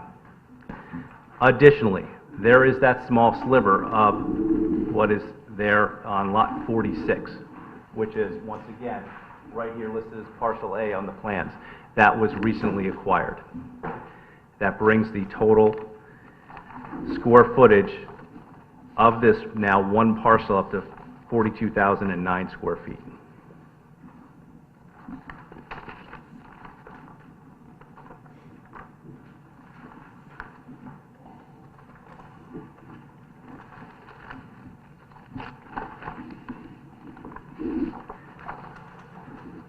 Now, as this property was acquired, there was one house that was put on this property, one single-family house. There's a recorded map number in the town clerk's office, 4528, entitled Map of Survey Lots 47, 48, and 49 for David Ty, and it's dated April 30th, 1976, which I'm going to pass out.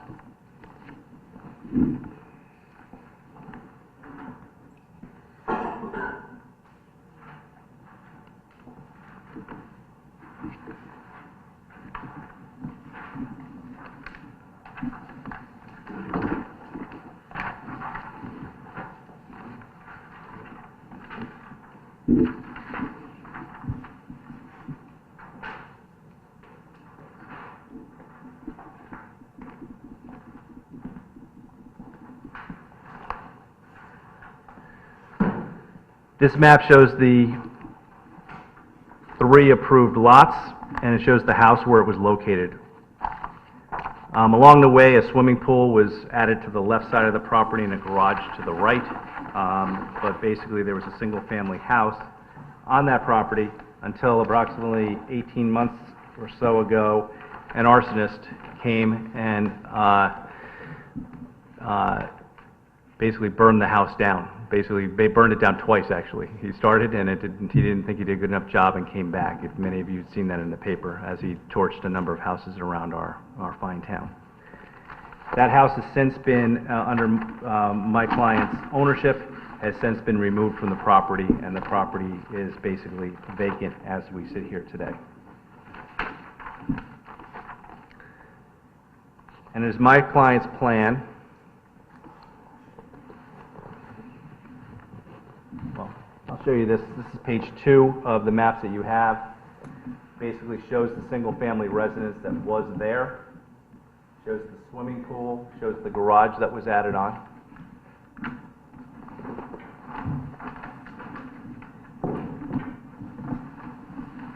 On page 3 of the maps in front of you, it has the proposed lots. There's a slight, the lines aren't exactly the same, but they're close. And it shows the square of each one of those properties.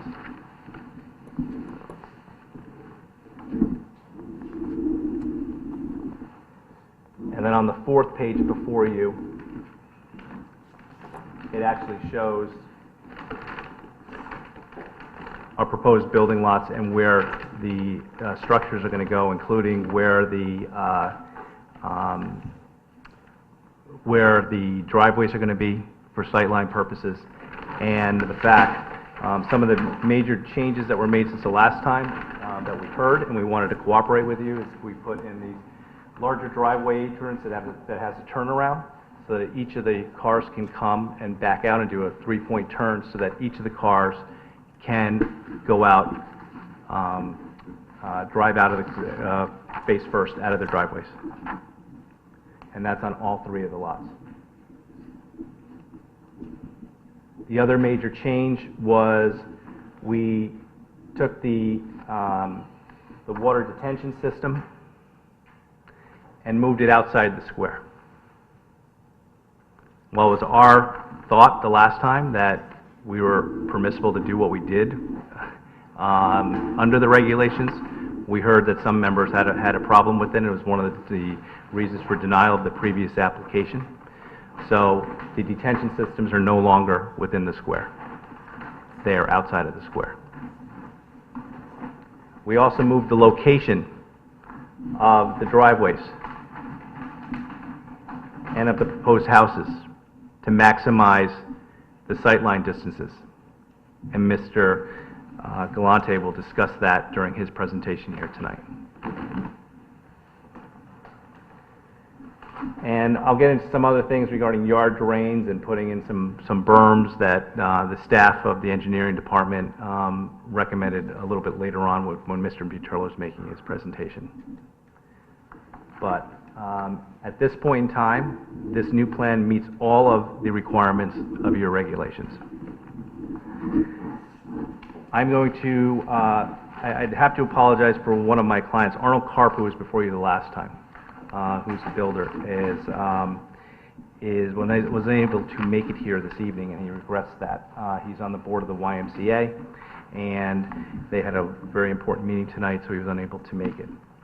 I have Paul Stone, who works with Mr. Karp, who's here tonight to explain what they plan on doing with regards to the three houses that they plan on building on this lot.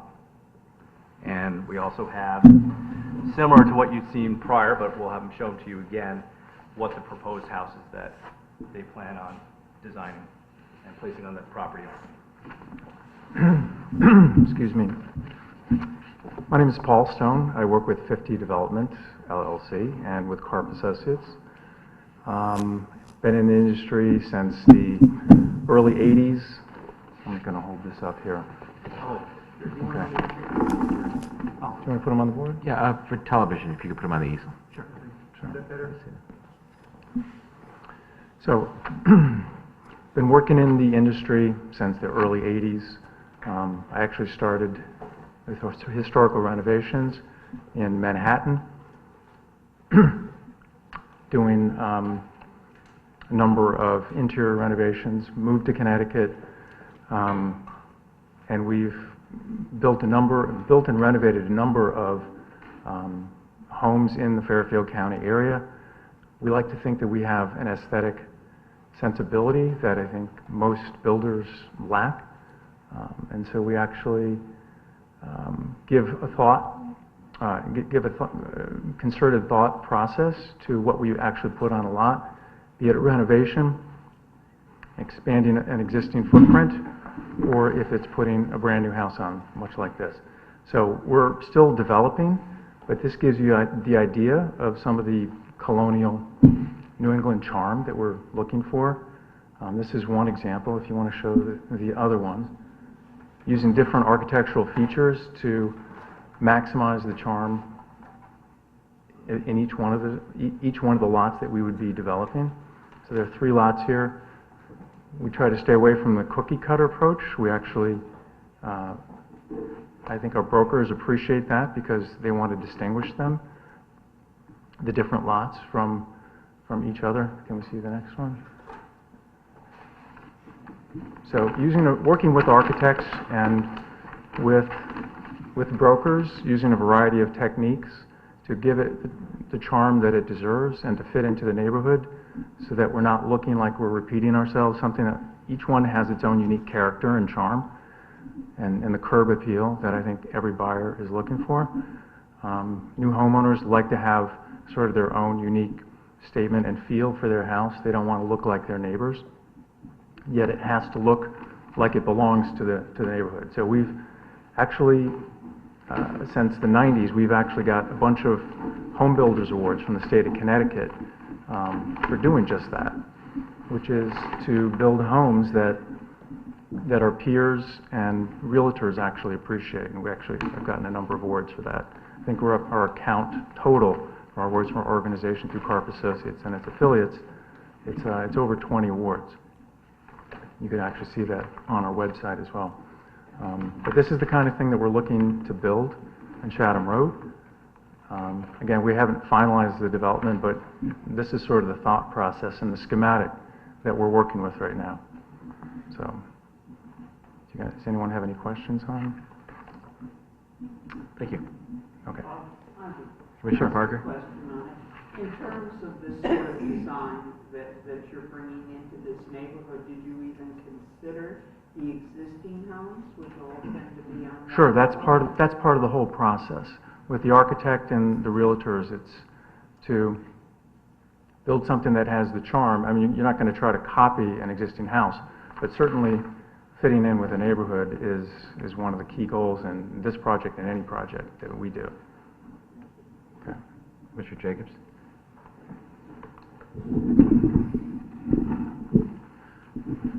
Now, are you the builder? Are you the engineer part of it? Yes, I'm the builder. Okay. Yeah. In your expertise as a builder, if you were to look at lot number 3,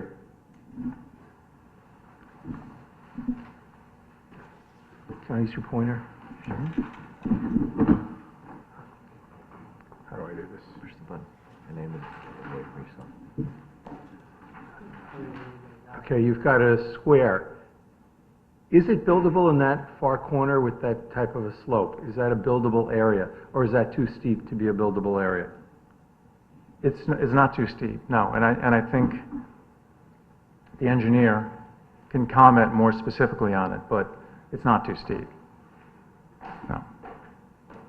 So if there are setbacks, which you can't bring a house to that area, Of course. but in our regulations, it says that any part of a square has to be buildable.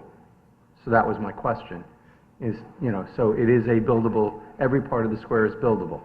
I believe that's the case, but again, I think the engineer can comment more informatively on that. Okay. Okay. Did you want to walk here and ask the question? As long as it's before the end of the hearing. Okay.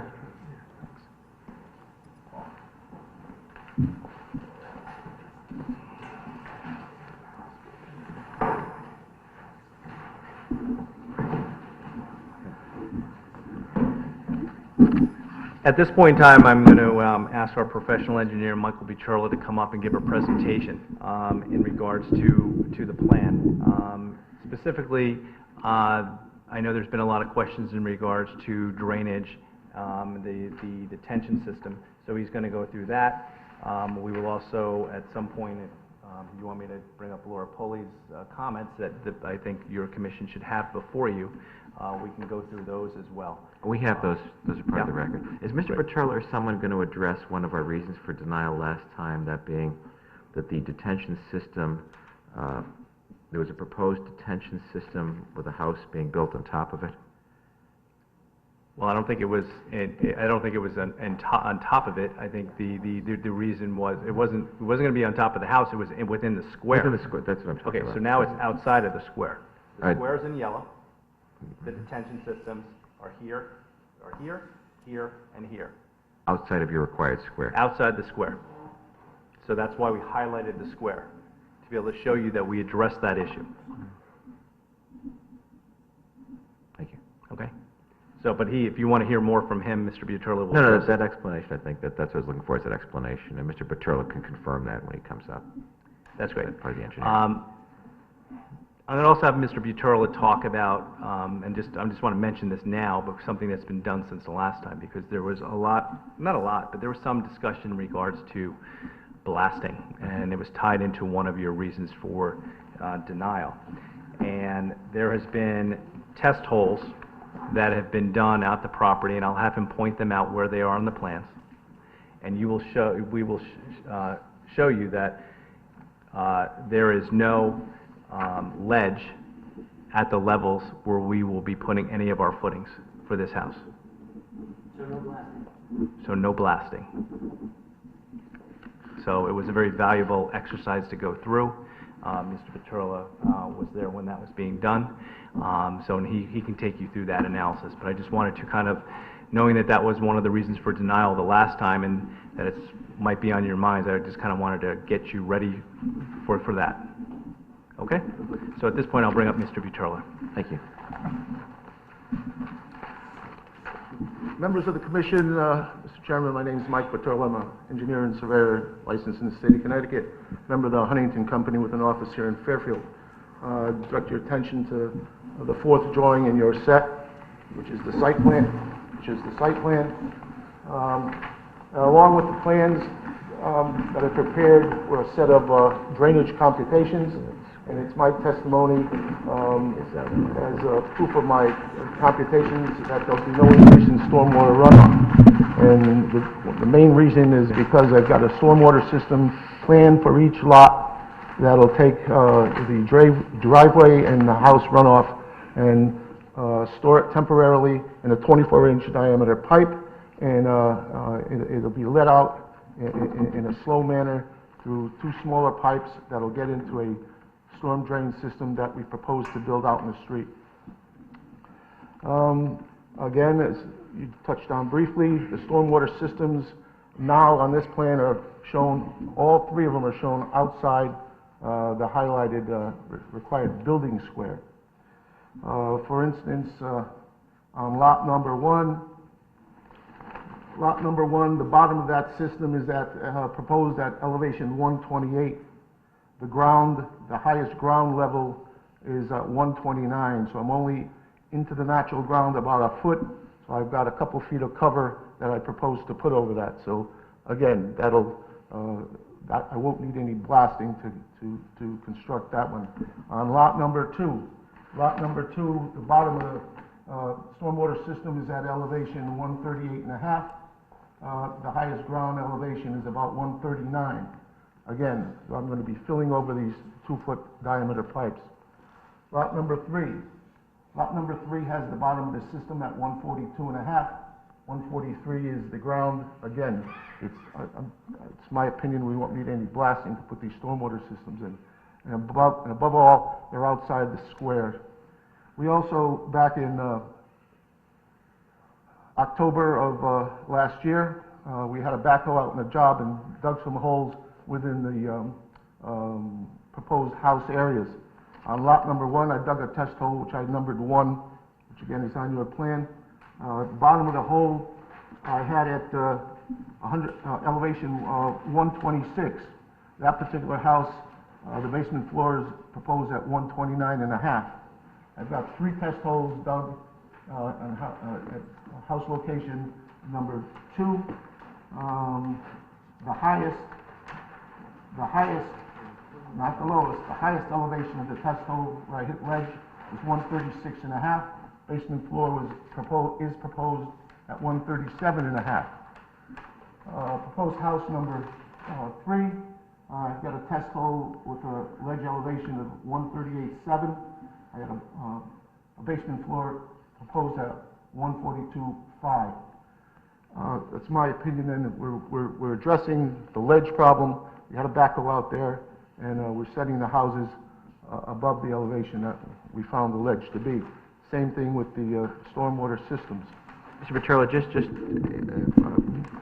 explain to us a little bit, if you, on the house in the middle, lot 2, you have about a foot difference between your ledge and the basement elevation? Basement floor, yes. Basement floor. Now, is that the, what do you mean by the floor elevation? The top of the basement floor or the lowest? Yeah, that's the basement floor, so plus or minus a foot lower would be the bottom of the footing. So the footing is going to be about on ledge, yes. So there's adequate room to put a footing below the basement floor. And that satisfies in all 3 cases. And does that satisfy the building code going a foot below the basement floor for a basement footing? My opinion, yes. Jay's one of the builders, if you can address If you should identify yourself I'd first. like to introduce myself. My name is Jay Borkowski, owner Carp's partner. Been building for over 25, 30 years. Typical residential footing is 10 inches to code, 22 inches wide. So, and we pour the slab on top of that. The wall sits on top of that, and then we cap that little shelf, because the wall is only 10 inches, with a slab. So 12 inches is plenty of room. Thank you. Just check the letter.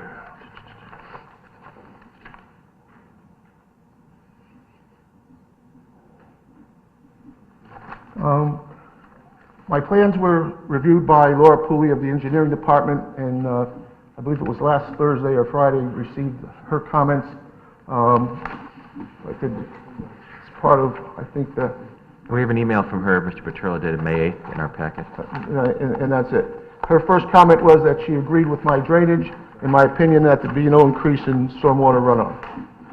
She also suggested that I put in some type of a structure to catch the sand and silts that come down the driveway into these trench drains. On each system, I did add such a structure. Can you show her where that, because that was a revision to the original plan, just to show them that we met that requirement with Ms. Foley. Yeah, each system has a clean out.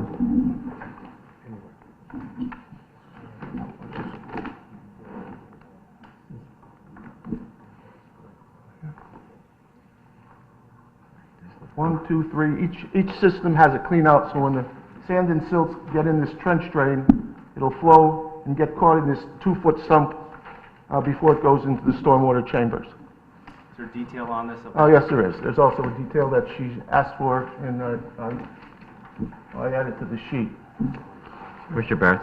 Mr. Chairman, I'm looking at the sheet. I believe the revision is 51013, Town of Fairfield Engineering Department comments. That's correct. So if we say that, I mean, you'll probably walk through these 5 comments, like that these comments Yes. are actually addressed on Those were revised and given back to engineering department, and then I think you've got a subsequent email that said she approved those comments 1 through 4. Actually, the last one I have is May 8th, not that long ago either, and then it looks like incorporated. I just wanted to make sure you were going to just demonstrate on a plan that's in front of us that you've addressed. I've addressed her comments. So we're going to take you through each one. Okay. So right now, we're on comment number 1 still. Yep. Then she also said she'd like some additional, let's see everything. Oh, I had a yard drain, or a yard drain is a small catch basin proposed. Hold on one second. So that's it on number 1. We've shown that we've done everything on number 1. Does anybody have any, I think we should just handle them one by one in case any commissioners have questions as we go through. Anybody else have any questions regarding what we did in regards to Laura Pulley's comments regarding her May email? Okay. Now we'll move on to number 2. She was concerned about this small yard drain, small catch basin I had proposed on the westerly side of Lot 1. What she wanted to do is make sure the water that escaped in this direction got caught and put into this catch basin. So what we did is we added this swale and berm along right here. And that was her comment number 2. Any questions in regards to number 2? Seeing none, why don't we move on to number 3? Number 3, she said perhaps I should add catch basin / yard drain on the other 2 lots number 2 or 3, to do the same thing, to catch water that comes off the sides of the houses. So added a yard drain and put a berm and a swale to catch the water that came off the sides of the houses, put them back into the system, back into the proposed road drainage. So all that water comes off, goes into that yard drain, and goes Gets back into the stormwater system. stormwater system. Then I did the revision after I read these, gave her the plan, and that's when you got the you received the subsequent email. Any questions in regards to Ms. Foley's suggestion in number 3? Okay, moving on to number 4. She wanted to see details of the yard drains, all 3 of them that you were going to put in. Yeah, detail of yard drain, it's a simple structure. As a matter of fact, they're precast. They're made at the Connecticut precast concrete. They're located in Monroe. They always have them on stock. It's a stock item. It's not a specialty. It's also a yard drain. It's a small catch basin, and it's a pretty simple structure. She wanted a detail, and I indeed put a detail on the plan for her. And that's it on number 4. We're going to have Mr. Galante address number 5. So in regards to Ms. Pulley's comments, number 4, all of them, unless you have questions in regards to number 4. Okay, seeing none. That's in regard to number 4. So all of her comments and changes that she wanted, that she supplied us on May 8th were revised, and that's why you have some of the revised. It wasn't just the name change on some of the documents. It was to put the yard drain, the swales, and some of the other specifics she wanted in. And Mr. Bucciaroli, Ms. Pulley, you reviewed them with her, and she sent a subsequent email out saying that you met her requirements once That's before. correct. As a matter of fact, as soon as I received a copy of her email, I made an appointment, sat down, talked with her, did the revisions, and sent over a copy to her office. Okay. And based on your computations, the stormwater runoff into the storm sewer is equal or less than it was prior. That's when correct. there was a single family. Not only towards the street, it's the same. It's the same or less going to the southerly neighbors also. Mr. Barrett has a question. You can finish your statement. So all the water that hits the roofs of these houses goes into the stormwater system, correct? Yes. All the water that hits the driveways, correct, gets picked up at this drain and goes into the That's stormwater correct. system, correct? And then, once again, all the water coming from at least this area with the swale is also being picked up. Yes, that was her concern, and that's why I did the revision. Okay, and that's for all 3 of the lots, correct? That's correct. Okay. The water that's coming off that's not being picked up by the swale is still the same water that was being provided onto the property Yes. prior to any development when it was one-family house, That's correct. Okay, and it actually might have had, that stormwater that was going off the back actually might have been higher because the previous one-family house had leaders and gutters that fed into the backyard, correct? That's correct. Okay, so that water would have flowed into the backyard and possibly down the hill, but no longer does, correct? That's correct. Okay. Just a question. I know that in Ms. Pooley's letter, she says the rates leaving the site are reduced to redevelopment flow rates or less, and you said the same thing. Could you just give me an idea? I don't know how in order of magnitude when we say less, like how much less, where it would be less. Can you explain a little more about that? You know, Okay. People would be concerned, is it going to be worse? So if we're saying it's improved, like which spots or which areas will be improved, which flows? Just for instance, the water going towards Chatham Road, it's reduced slightly. It goes from a 100-year storm from 1.88 CFS to 1.81. So it's just slightly. 50-year storm, which is a lesser storm, it goes from 1.61 to 1.31. So it's a little more. And keep in mind, the 100-year storm is, I know we had a hurricane and whatnot, but that had to do with tides. But in any case, the lower storm, a 25-year storm, is pre 1.37, post 1.15.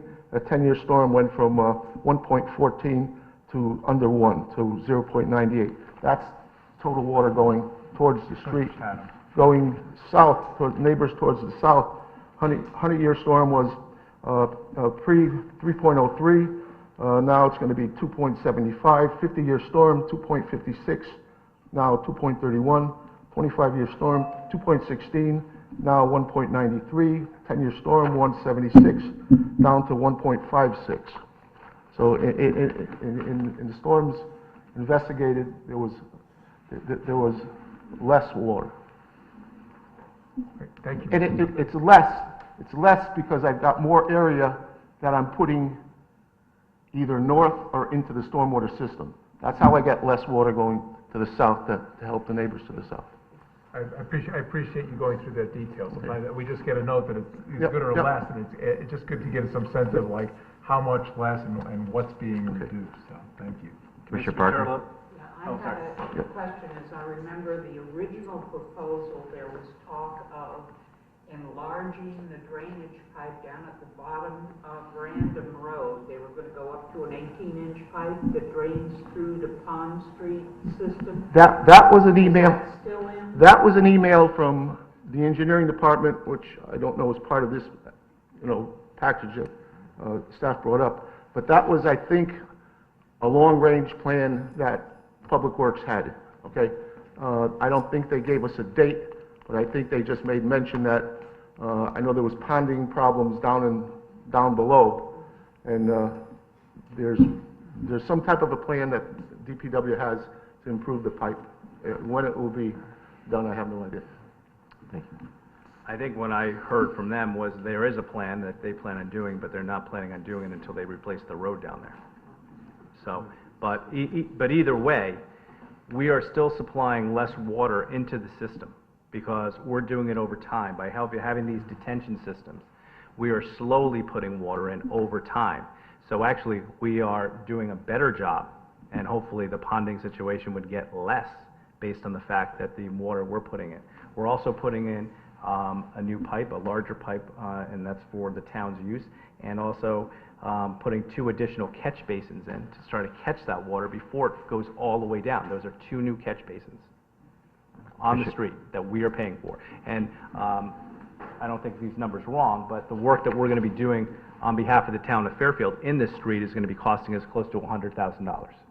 Correct. Commissioner Canali? I guess I should ask the expert if you... Sure. Oh, sorry, thank you, Mr. Spino. My question for you is, obviously the impermeable surface area increases when you have 3 structures on a lot where you had 1 before. How dependent on maintenance are what you have done here? In other words, is there kind of any level of continued maintenance that's going to be required, or is the mechanical systems you put in place such that they won't degrade over time, and therefore you'll maintain these rates that you're talking about, which are improved rates of drainage? Well, if it's not going to be maintained, I think the pipe will just plug up and you'll see a problem at the trench drains. If the water's not going down, it needs to be clean, yeah. But it's just like any system that you may have at the house. If you do something, spring cleanup. Right. If you take the lid off the clean out and shovel out the silt and dirt and get rid of it, it should function properly for... But it seems like it would be more, I'm sorry to cut you, but it would seem like it would first affect the homeowner there rather than the surrounding neighbors first. In other words, if I was not doing the job I should to maintain the system, it's going to hurt me first. And it'll be visible. I mean, you can see that there's a problem. It's not working. It's like the toilet overflowing. Right, exactly, I hear you. No, because I mean, the concern always is that, the level of engineering you do is, it's fantastic, it's amazing, but my concern is what's the long term with things like this? But okay, thank you for that. Ms. Paterlo, the Mrs. Pulley's recommendation gives a clean out, correct, to help with that situation? Yes, plus there are clean outs in the manholes before it. So there's 2 spots, but she wanted just a safety valve or whatever. She wanted just a little bit more, and there was no objection. It wasn't a costly item, and if it was, we'd have to do it anyway, so it's done. While you're up here, can you address Commissioner Jacobs' question before you sit down regarding whether the house can be built within the square? Let's see, we got a... Mr. Borkowski, you're also going to address that same issue, correct?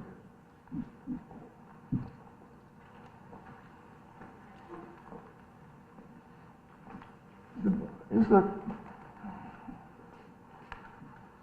building setback line is, well, I'll let you get in green.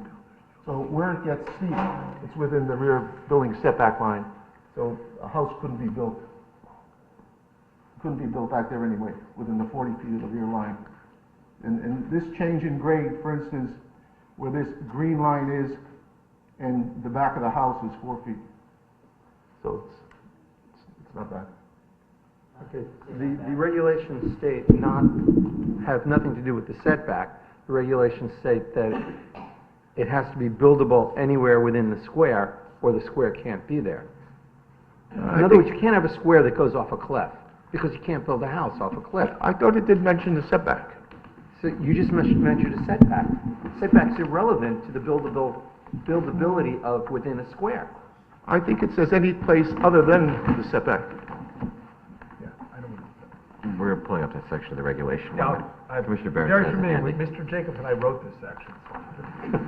Familiar, or we participate, a lot of these other commissioners did too.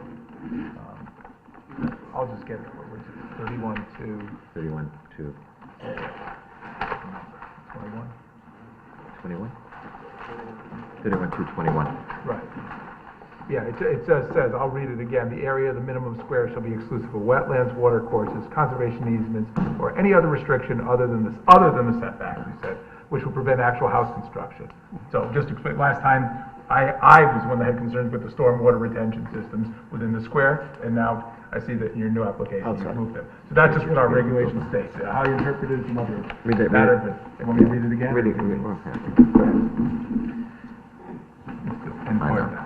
The area, this is 31-2-21, and Commissioner Jacobs' question had to do with this. The area of the minimum square required on each lot shall be exclusive of wetlands, water courses, conservation easements, or any other restriction other than setbacks which would prevent actual house construction within the square. So his question to Mr. Peterla, or the applicant, is, in connection with Lot 3 on this drawing, could the actual house construction occur within the square given the slope on the rear portion of the lot?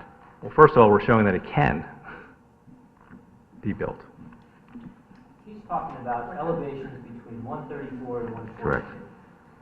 There are, within that, whatever it is, 15 or 20 feet of the back half of the buildable square, there is a grade from 134 to 142. That's correct, His question is pretty 40 simple. feet. Because the house has to be able to be constructed anywhere within the square, not necessarily where you want to put it, but anywhere within the square, to his point being, if one has a lot that slopes with a 45-degree slope suddenly, you cannot count part of that in the square if you can never build a house within the square. That doesn't count as your square. Your square has to be something that is not in a there has to be no wetlands in your square, no water courses, no easements, and no restrictions which would prevent house construction. Mr. Jacobs' point being, if you have a slope restriction that would keep you from building a house, you can't count that as part of your square, regardless of whether you were actually going to put your house within that portion of the square. So just to be clear on the question he's asking, he's saying, within the entire square drawn on Lot 3, can one construct a house anywhere within the square? Could you move that little house you drew and stick it anywhere within the square and it would be able to be constructed? Is that fair? Yeah, we could slide it back and have a walkout. We could have it a story different and have a walkout, you know. Yes or no question? I think Mr. Yes, Mr. Borkowski, yes, you can. You can build a house, and I did one in Stanford with a 20-foot drop-off. It all depends on the money and the engineering. Absolutely, every part of that square can be built in. Thank you. Thank you.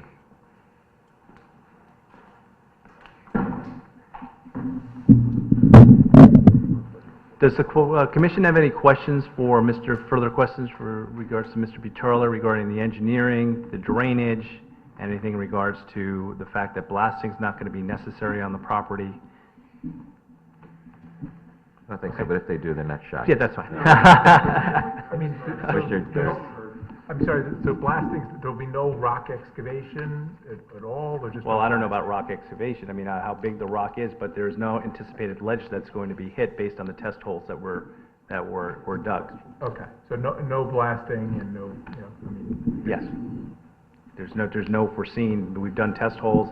We had backhoes out there. We had multiple test holes done, and that was to confirm that question because we knew some of you had some issues with that, and we're concerned about underground water course changes and things like that. And you actually put that down as one of your reasons for denial when you stated that in the previous application that it's not been demonstrated that adequate provisions for drainage has been made so as not to cause off-site impacts, both in terms of storm drainage design and potential impacts of groundwater change due to rock excavation. And the evidence presented tonight and the test holes that we dug show that that will not happen. Commissioner Jacobs? You're showing 5 test holes. Did you only do 5 holes, or did you only show 5 holes? Did you do maybe 7 or 8 holes? We dug 5. Let me get you, Mr. Patel, get you the microphone so we can pick you up. We dug 5 holes. And that was it? That's it. We didn't excavate the whole foundation out. We just had the opportunity to get a backhoe out there, and we dug 5 holes. Thank you. Was there a reason why you did 3 in one site and 1 in the other 2 sites? Because visibly, this lot looked like it'd be a little more ledgy, and this was more or less where the old house was too, so we just wanted to make sure when we hit something, it was an old foundation, or, you know, that's why we did 3. Did the old house have a basement? I think it was a crawl space only. But it had, you know, it had foundations. It had a basement? Yes. He was out there when he was the house. He took it down. Honestly, he talked about what was there when he took the house down. Yes, the house had a basement, partial, and then it stepped up to a crawl space, and then it stepped up to the slab. So the 5 test holes is sufficient to Absolutely. to assure that no neighbor should worry that blasting is going to occur if these homes are constructed? Yes. I dug the test holes with Mr. Bertolo. I was there personally, and we put them in areas where we thought we would have problems. The reason there's, 3 on this one is because we wanted to further examine. But where the pool was, Right. that's why there's limited in that one, Right. because the pool was down 8 to 10 feet. Right. So we knew we were safe. Did a few checks, and that's it. From another perspective, you wouldn't have any motivation to avoid that because the expense involved of not Exactly. planning to do blasting ahead of time and then having to deal with ledge you didn't expect would be very hurtful in terms of what you plan, say, in terms of your costs and stuff. Correct. We come into neighborhoods and develop, we want to be your neighbor, we want to be your friend. We're not looking, so we are looking to. Right. Thank you. Commissioner Neely? Are all 3 homes going to have basements? Yes. Commissioner Neely, they're not picking you up on TV. They are. Into the microphone, Commissioner Neely. All 3 homes going to have basements? Yes, they will. Full basements? Yes, they will. There's no crawl space and no... No crawl spaces, full basements. Okay, and that's all been tested? Yes, ma'am. Okay, that's good. Okay, thank you.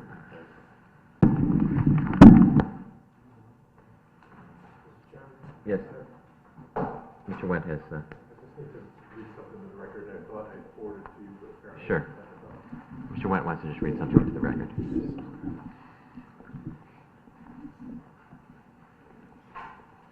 Jim Wendt for the record. Mr. Paterla referred to a subsequent email. You have the Wednesday, May 8th email from Mrs. Pooley. I received a Friday, May 10th at 3:41 p.m., which I thought I had forwarded to you. Apparently I did not. Basically reads, Mike Bertiller from the Huntington Company dropped off revised plans that you have now before you. The revised plans now include my requested outline comments 1 through 4 in my email I sent you on May 8th. The additions shown satisfactorily address my concerns and are acceptable. Thank you, Mr. Wendt. Commissioner Parker?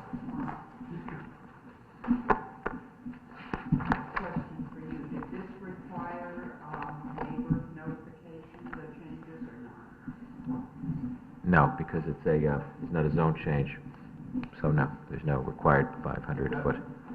That being said, we sent notice to all neighbors within 200 feet. Thank you. Okay, at this point in time in our presentation, we'd like to have Michael Galante come up to talk about traffic and his impact study that you have in your file.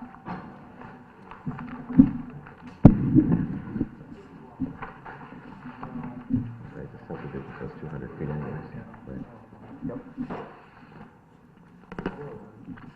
What are you doing? What's the matter? No. Is this right? I thought it was warm in here, actually. No more. Got to be elected chairman first. Oh, boy. Pipe down over there. Good evening, Mike Galante, Frederick Clark Associates, also located here in Fairfield. Before I get to item number 5, which was the issue of sightline measurements and easements and vegetation and so on, just like to take 2 minutes to talk about what we did in the traffic study. We actually prepared a traffic study for this 3-lot subdivision, and I will show you a couple of graphics and one table that I'm going to hand out that has a slight revision in the footnote, just for clarification. This figure here is just simply figure 2 from the report. Shows the location of the site on the southerly side of Chatham Road, Random Road to the west. Chatham Road wraps around to the east. It's a neighborhood of single-family homes, and this site is located in an area that we're asking for 3 homes in an area that has single-family homes that are very similar. In our analysis, and we did a traffic study, we did this with the hose across the road methodology and measured traffic volume on an hourly and daily basis for a 7-day period. Last April, a year ago April, we did not do new counts because quite frankly the volumes probably would not change in a year on this type of road. Other roads in town, if we did new counts a year later, they probably have dropped actually because of the economy and what's been happening. But just for reference purposes, this road carries 72 vehicles per day during the week, 60 on a Saturday per day.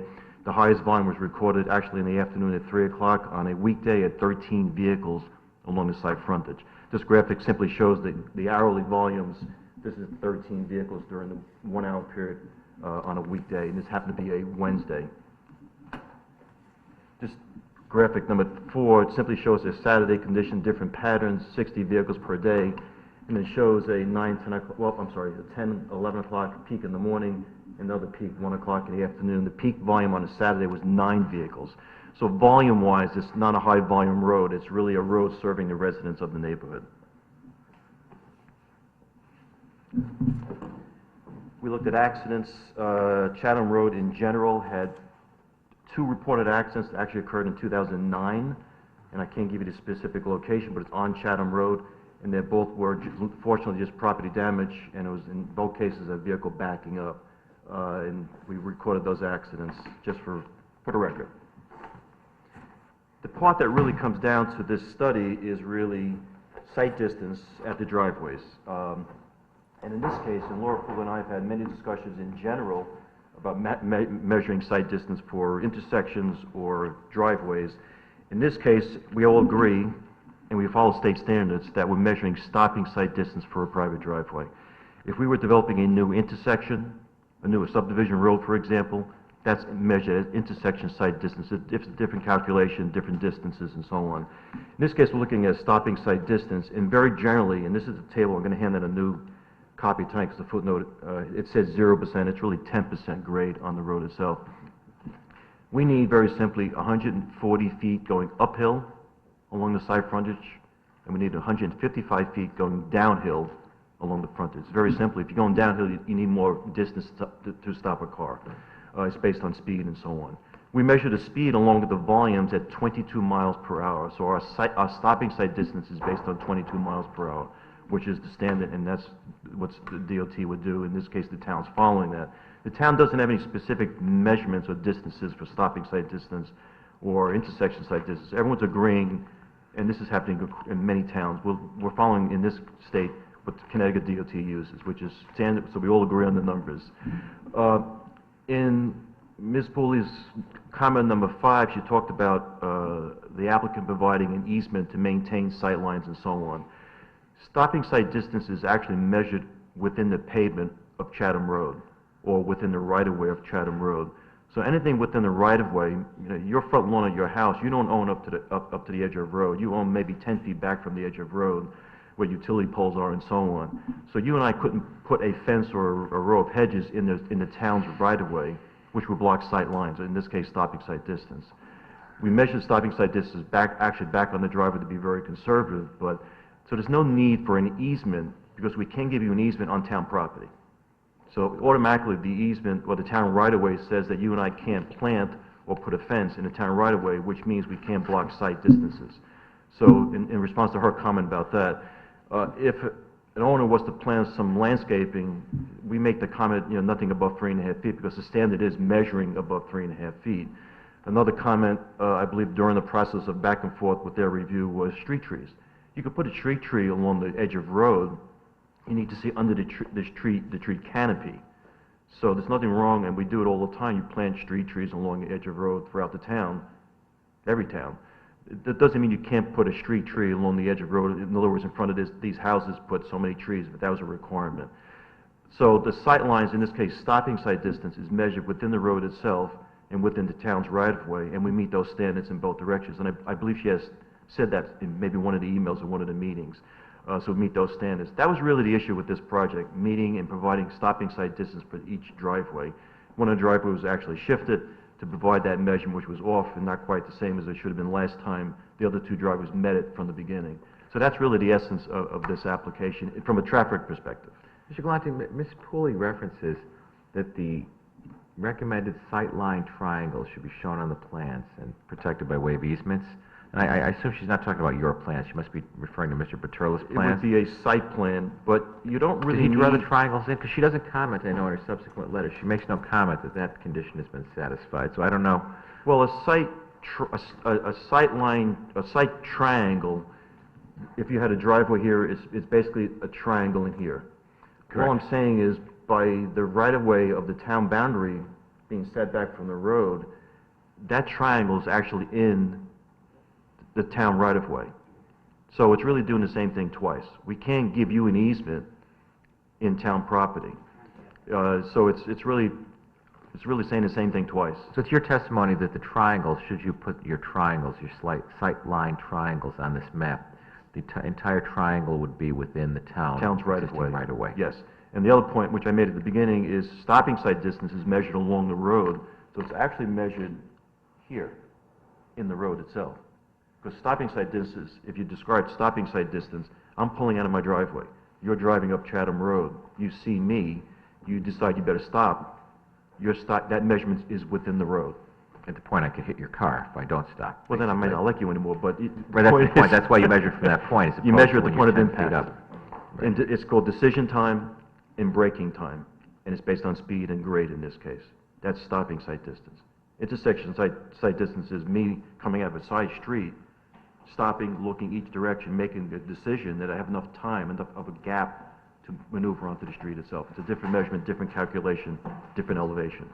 As part of this proposal to clear all the brush or shrubs higher than 3.5 feet located anywhere within the town right-of-way adjacent to the property? Yeah, we have a responsibility during the development to clear the property at the front, so that's what we're going to do. And that includes the town property as well, the town right-of-way, if you will. Yeah, and prepare it, and when the plan is, and if you want to put that in some condition, we'll just plant grass up to the street line. In my comment in my report, in this Table 3, which is updated about clearing vegetation, it's really referring to the existing vegetation that we know will be removed as part of the development of the property, but I want to make that point clear when we did the work originally. Okay. Does additional vegetation need to be removed in front of other properties, adjoining property owners that is actually on the town property? No. Okay. I'm finished unless you have a question. I want to ask you a couple questions. This plan's been approved from a traffic sense by the fact that we're having the curve, the larger driveways for the three-point turns, correct? Yes. Gives everybody the right to basically... Turn around, make a pull three-point out. turn And come out, or, head first. Yeah, what the last plan did not have, I believe. Last plan did not. Does that affect the triangles, whether you're heading out or backing out of a driveway? It's the same distances either way, correct? It's really the same, but we would prefer people pull out of a driveway, which we know doesn't always happen. This is providing that maneuvering on the site itself, on the property But you don't itself. measure it any different. Your stopping No. is the same. Same thing. No matter which way the car is moving. Yes, it's an object, in this case, a car backing or pulling out of a driveway. Matter of fact, on your accident report, the two accidents that happened, We're both backing. the collision type was from backing out. Yes, So we're going to be the only, basically, houses in the neighborhood that now will meet this That's- requirement so that we will be able to pull out head first. that's correct. Commissioner Barrett, and then Commissioner Sutter. Yeah, Mr. Coates, I just wondered, you actually did some new field observations and measurements since the last application? Oh, yes, absolutely. Because the And there were driveways are profiles slightly performed by the civil engineer to give you exact measurements, to make sure we meet the 140 coming up the hill Yeah. and 155 feet coming down the hill. Right, because I do recall from the last, not that it matters, the driveways were different, it was like 135 as compared to 155. There was some such number like that where That, we you're said you're exactly it right. was not Yes. adequate. I just, because, this might be a misprint here, and the notes says available site distance from field observation, and the date is Tuesday, May 12th, 2012, Tuesday, May 14th, 2012, which can't be right, because today's Tuesday, May 14th. And, It's 2013. No, and it's 2013. 2013. This is last year, May of last year, we did the actual original measurements. The profiles were done in the last month or two or three. It's 2013. This- I understand that, but I mean, last year, May 14th couldn't have been on a Tuesday last year if it's, Oh, if it's today. Do you understand what I'm saying? Oh, The date well- cannot be correct. Is it a leap year or something? I'll have to check, but But it you was, I mean, you- I can assure you it was a weekday because You- our staff doesn't measure on But weekends. this is what I'm saying, is that if you conducted this last year, I thought you said you did it subsequent to Yes. that, to get these new numbers. We, Clark Associates, did actual field measurements last May, Okay. whatever day of the week it was. Okay. Since that time in this new application, we actually had profiles and measurements done by Huntington Okay. this year. And that was based on the moving of the driveway. Moving of the driveway in to confirm that we Right, actually, that's- yeah. Okay, that's what I don't understand these notes, because the profiles were done by Huntington this year with the This new note is driveway. referring to my measurements at Clark Associates, which Okay. were done last May. The profiles and measurements for this site plan were done in the last couple months. Yeah, we'll take judicial notice that May 12th, 2012 was a Saturday. And Maybe I did. The 14th was a Monday. The 14th was a Monday. I don't remember. And I'll just hand out this updated table. Commissioner Suter has a question first, Oh, and then yes, Commissioner... sorry. White. Okay, Or, I'm sorry, looking at your Kennelly. report now, I'm on page 5, and the section is access drive considerations, which I'm sure you know well. And you say the town's criteria for sight lines for individual driveways is 155 feet for stopping site distance. On page 6. Well, first you talk about the easterly lot, which is lot 3, and then the center lot, which is lot 2. And you note that 160 feet is available to the right and 200 to the left. Then for the westerly lot, I assume that's lot 1, is that correct? Yes. Okay. The site distance available to the left was found to be 155 feet and 200 feet to the right. I find it slightly suspicious that the distance to the left came out to be exactly 155 feet. How did you measure that distance? We know we needed 155, Right. so when we set and moved the driveway, we made sure it brought it to 155. Okay, so you moved the driveway in... To meet the To 155. meet 155. Exactly. Okay, that explains it. Exactly. That's why it's that number. Yeah. Thank you. Commissioner Kennelly? Reverse engineering. Reverse engineering. Mr. Kennelly. Yeah, thanks. No, I was just going to say, you made some what I thought were wise recommendations for a curb warning sign. Oh, yes, I didn't, thank you. And with or without the development. Reduced speed, 15 miles per hour sign should be installed for the two right-angle turns both east and west of the property. You offered in figure 5 here to go where they might go. I would like to see this happen, but, I don't... It's not a condition, it's not something we can impose as a condition of approval, but, I mean, I guess, can we pass this along as a letter to the police commission, I guess, or? The police commission. Because Police commission. it strikes me that, these are one of those issues that, Well, I can tell you, in the past, on other projects, where I've made recommendations for Recommendations, no they've been- parking on yeah. Mill Plain Road by Right. Sturgis, for example. Right. Those no parking signs are in. Great. It was part of that traffic study, it was part of the high school study at the time. The town, probably town engineering, at some point, the police commission put those signs in restricted parking. So this information does track its way through a process and show up. because, because obviously before, what residents enjoyed there was the quietness of it. You're jogging through there, whatever, and so now with more, more intensive views, it would be nice to kind of just have something like this too. Yeah, no, I was thinking about this, Yeah. if you drive around many local roads in the town, and a lot of the roads look like this, including mine, there are no signs, curb warning signs, because the town simply doesn't do that. All I'm suggesting is, maybe in this case, and not because we're in free homes and, a certain number of trips during a day, but in some cases, this type of traffic control signing might be appropriate with or without this development. Thank you. And I'll Thank you, hand- Mr. Galante. I'll hand this table out. Yes, please.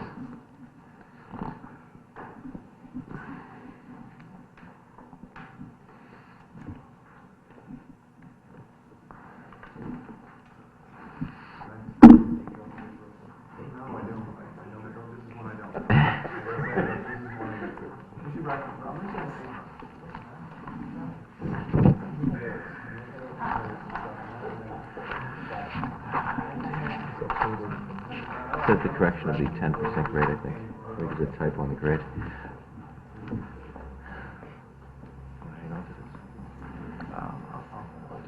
Just ask you a couple questions.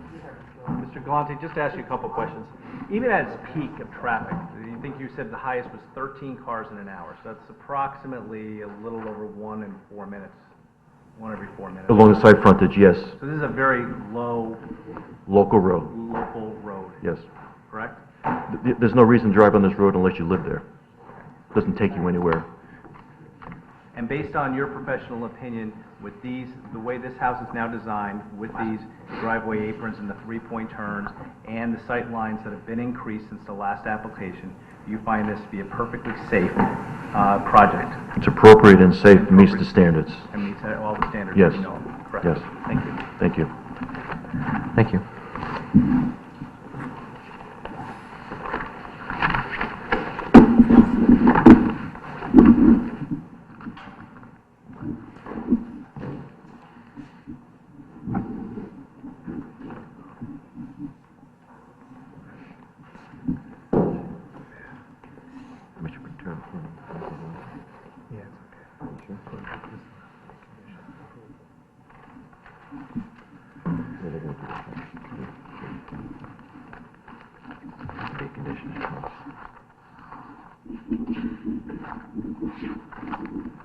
Members of the commission, that's the end of our presentation. I would like to say that I believe that it has been evidenced here tonight, based on the testimonies of Mr. Borowski, Mr. Pichurla, and Mr. Galante, that this re-subdivision plan meets all of the requirements of your re-subdivision regulations. This plan is a much better plan that was presented the first time, in that we've made improvements that this commission seemed to have wanted. We went through great expense to do this. Several of them, as you've already seen, the water retention system has been moved outside of the square. The driveways have been moved to increase sight distance lines and stopping distance. And the aprons, the driveway aprons have been enlarged to allow three-point turns so that cars head out. The two previous accidents, as Mr. Galante said, were from backing out. This will prevent that. As you saw, the stormwater runoff system, the detention system, takes all of the water that hits any of these houses, or the driveways, or even some that runs off to the side with swales, and puts them into the storm sewer system. And it does so in a slow manner, and it reduces the flow rates that are currently existing at the property. We've also are spending a great amount of money on some of the town storm sewer system going down, putting in 2 new catch basins, and putting in a new larger pipe. For all of these reasons, we believe that this project should be approved. We believe it meets all of the standards, and therefore, since it does, and all of your regulations, that it must be approved. Do you have any further questions for us? No. Okay. Thank you. Is there any member of the public who wishes to comment on this application? And I'm going to reserve my right for rebuttal. Thank you. Yep.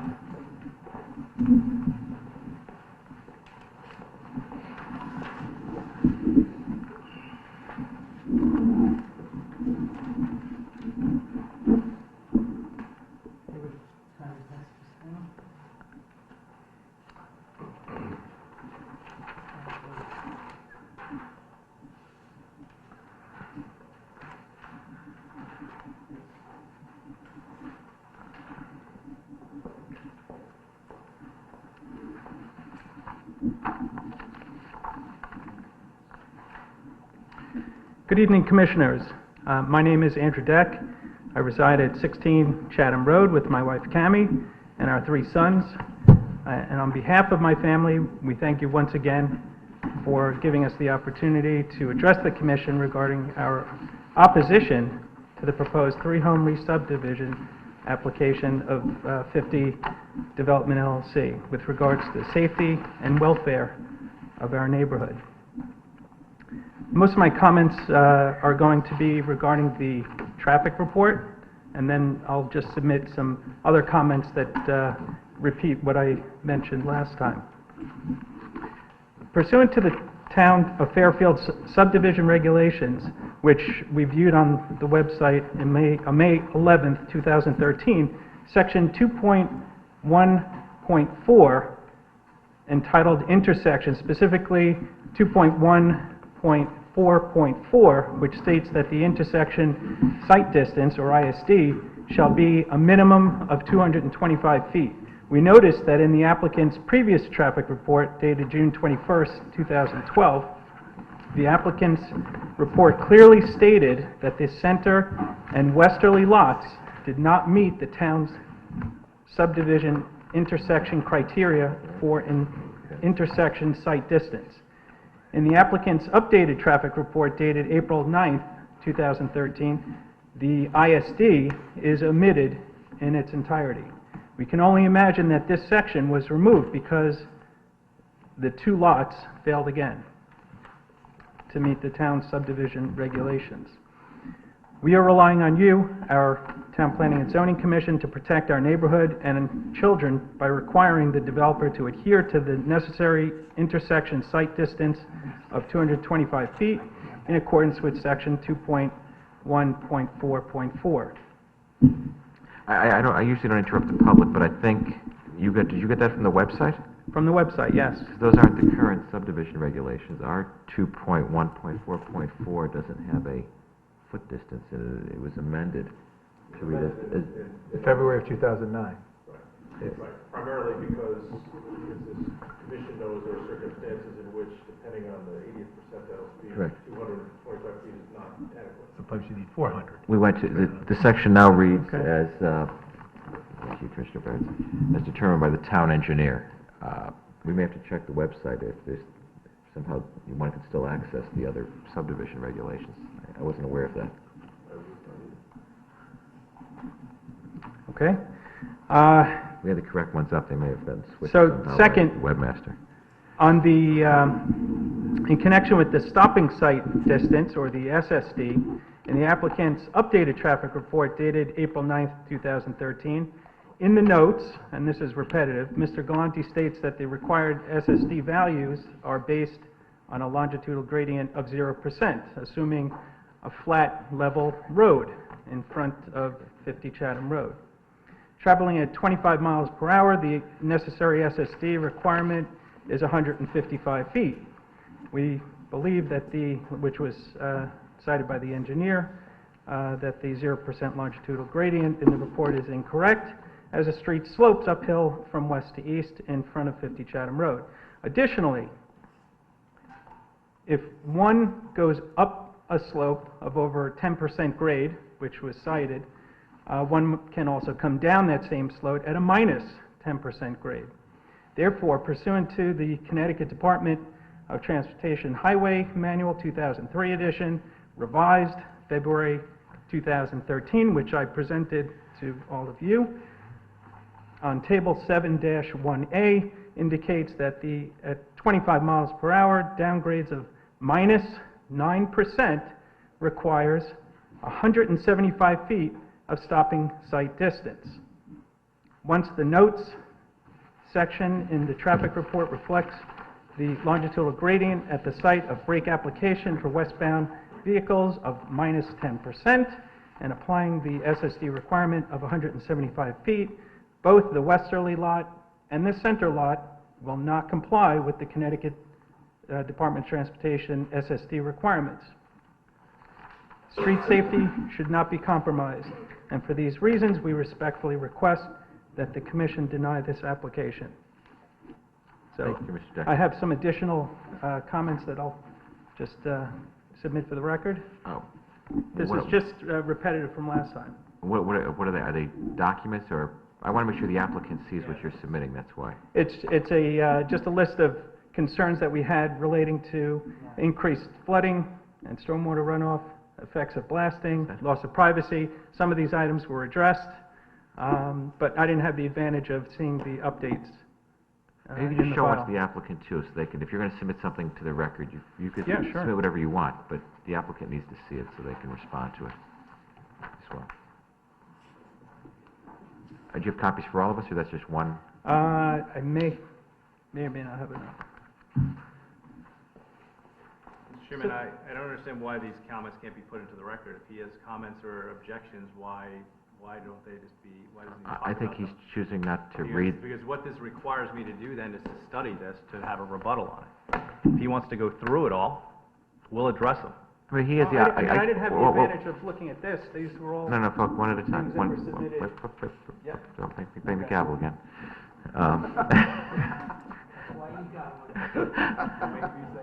What, you can submit them in writing. He can either read his comments or submit them in writing or stand there and read what's on the sheet. But I'll give you ample time, Attorney Walsh, just to read through it. So instead of him reading that into the record, which he can always do, he's just handing it to us. So one could do that if they choose. So just pass it around and we can all read it together here for a minute before the applicant concludes his case. So the applicant has time to respond. Is there any other member of the public who wishes to comment? Ma'am?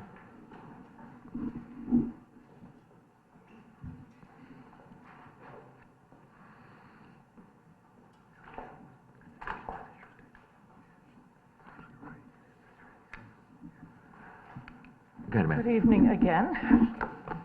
My name is Robin Pinkham Brady. I live at 108 Chatham Road, which is up the hill and around the corner from 50.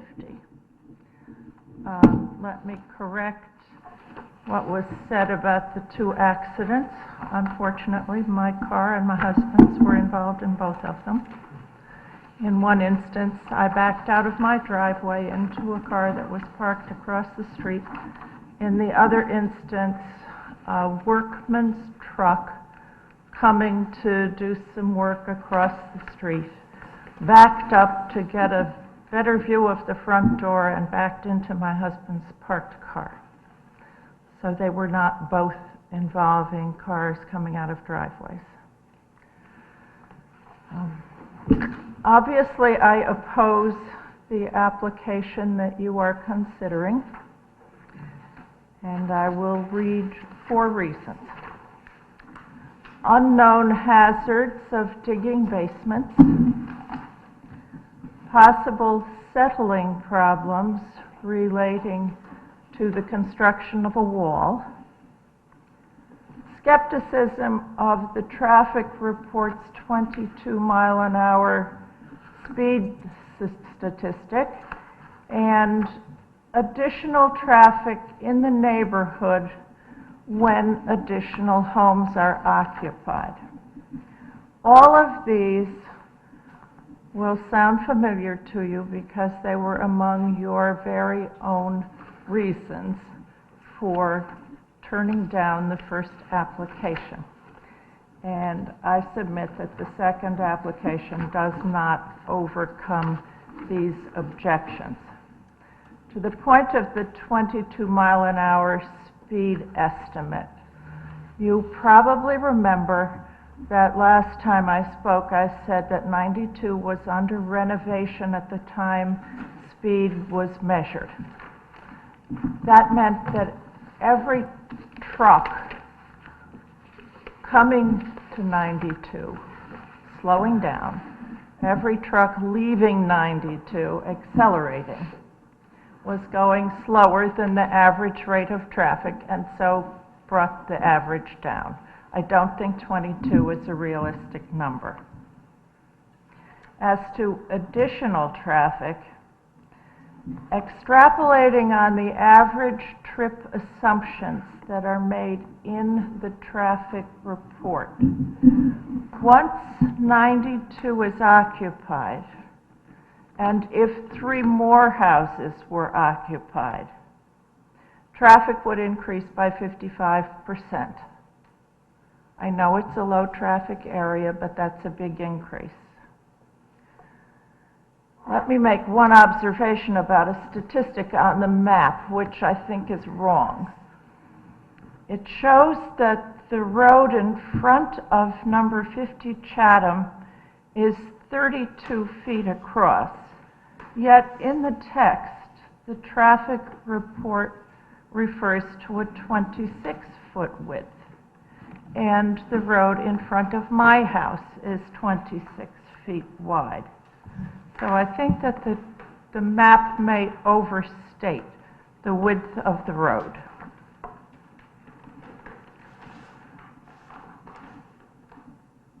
The applicant is aware that Laura Pooley wanted line of sight triangles and vegetation to be on the map, and he's explained why he hasn't added them. But this is important. Without the removal of vegetation, the stopping sight distance requirements can't be met. That's in the traffic report, and Laura Pooley quoted it in one of her emails to Mr. Wendt. And the vegetation, which has to be removed, is in the town's right-of-way, which means that the removal may require the permission of the tree warden. And at no time have I heard mention that he's been consulted or that this has been considered. What if he says that oak shouldn't come down? That's a showstopper. It has to be investigated. Let me talk about aesthetics and the character of the neighborhood. In back, 50 drops off. You've all seen it. This portion of the lots counts toward the square footage requirements, but is not buildable. It is not usable as backyard space because of the steep drop-off. You can't even see it from the street. It is useful only as a means to meet square footage zoning requirements. In front, the addition of turnarounds reduces what might be grass space and adds asphalt. So picture this: 3 houses crowded together on what looks like a landing strip. As to the houses themselves, Mr. Karp said that they would be identical inside and would look like cousins on the outside. And that was his word, cousins. Right now, no 2 houses in this neighborhood look remotely alike. They were custom built by different builders over a long period of time. There is no crowding. Foliage has been preserved. If the proposed plan is carried out, it will look out of place in the extreme. It will undermine the character of the neighborhood. There's one last point I want to make.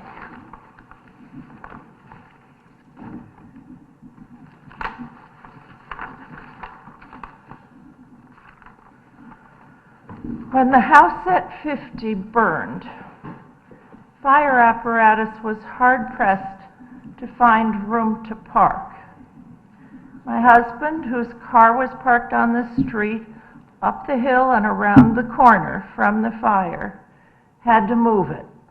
One fire truck actually had to park in a driveway across from 50. Add a crowded development to this picture, and you have a potential hazard. The general welfare of the neighborhood would be compromised. Please deny this application. Thank you. Thank you. Any further member of the public who wishes to comment? Hearing none, we'll go back to Attorney Walsh. Do you want a 5-minute recess? You can read that letter, so to be fair to everyone. No, I've had a chance to read it. You sure? Yes, I appreciate it, Mr. Chairman. To start the rebuttal in regards to Mr. Deck's comments, I'm going to bring Mike Galante up to address, since he's our expert on that area, to address some of those comments. Thank you again, Mike Galante, Frederick Clark Associates. Just starting with the top of the comments, the table I submitted tonight, the updated table 3, really responds to some of those comments. The table that was in the report said a grade of 0%, which is not correct. It's 10%. The analysis is based on the operating speed of 22 miles per hour, which was measured. That gives us the requirements of 155 feet, which is what we used and which we obtained at each of the driveways. There was a comment about the 22 miles per hour not being realistic. It was done over probably a 7-day period, including 24 hours a day. So if there were trucks parked at a certain time of the day, it also measured the speed at 10 o'clock at night or 12 o'clock at night or at 6 o'clock in the morning. So overall, over a 6 or 7-day period, which is normally what we do, it's giving you a 22 miles per hour at what's called the 85th percentile speed, meaning 85% of the traffic is driving up to 22 miles an hour. Yes, someone could be driving higher than that, but the standard is we use that 22 miles per hour, which is the 85th percentile of the motorist. Commissioner Wagner? Yes, sir. So if I'm looking at the chart that was submitted by Mr. Deck, the downgrade... Which I haven't seen, by the way, but okay. Do you have it? Oh, No. do you have it now? We've never been presented with it, except we can get a Oh, copy. give him a copy. This is a standard chart, Mr. I'm sorry, I thought he gave you one, I'm sorry. Yeah, Oh, that chart, yes, from the Connecticut design. DOT Yes, standard. Right. all right. but that's for Why don't we look before you... 25, 30, what- 35 miles per hour. We measured... No, before you answer, Mr. Galante, read the chart, just make sure you know what's Okay. submitted. If you need a minute, that's fine, so you Yeah. can answer that question. No, I know the table well. I've seen this many times before, so, Mr. Deck did hand it to us, but it's a state publication that we've seen referred to before. Correct. Sorry. We have, well, first of all, 10% is not on here. It gives you 3, 6, and 9% grades, upgrade and downgrade. Gives you design speeds of 20, 25, 30, 35, and 40. We have 22 miles per hour. We have 10% grade, so you have to interpolate. It's That's- 155 feet. Okay, that was my question. If you were to use 10%, and you're somewhere in between 20 and the 25 marker, it's your testimony, your analysis that the number is 155, Correct. using the chart that he has here. From this chart, Yeah. as a starting point. Right. Right. You do the math and you make the Yes. calculations, and it's 155 based on this chart. Yes. Okay, thank you. It just, sorry, to say, it seems coincidental that it's 155 when, just, if it was 0 grade and 25%, it's also 155. It's just a mathematical coincidence. Is it? It's 10% grade out there. I actually checked it myself last week. It's 10%. It's not 0. Right, but I'm just saying, your chart, if you look at your chart says 25 miles an hour, 155. That just happens to be the same as 22 miles an hour, 10%. Well, I could check. The town engineering department agrees with the 155. They actually use the 155 as something that we should have. So, Yeah, Yep. I think, Mr. Wagner, we're just trying to figure out how it was exactly arrived at mathematically. I could certainly double check.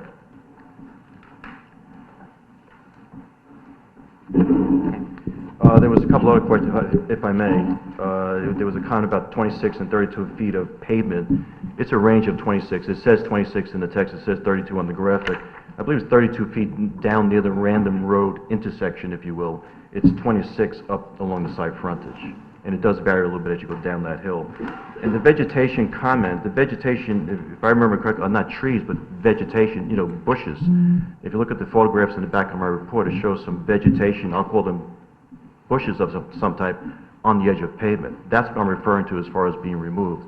You can have a tree, and I think I mentioned this before, you can have a tree in the town's right-of-way that's not going to block your sight line. It's a street tree, which is what it's called, is pretty standard. You just wouldn't have a row of street trees 10 feet apart, which that would start creating a sight restriction, because it starts creating a wall, if you will. That's why trees are spaced. That's one of the reasons why trees are spaced. And I think that's all I have as far as the two people tonight, their comments. Thank you. Okay, thank you.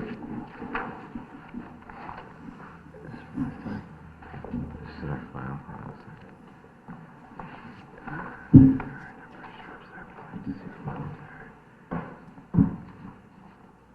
just want to remind the commission, too, the staff handed me the comments from Mr.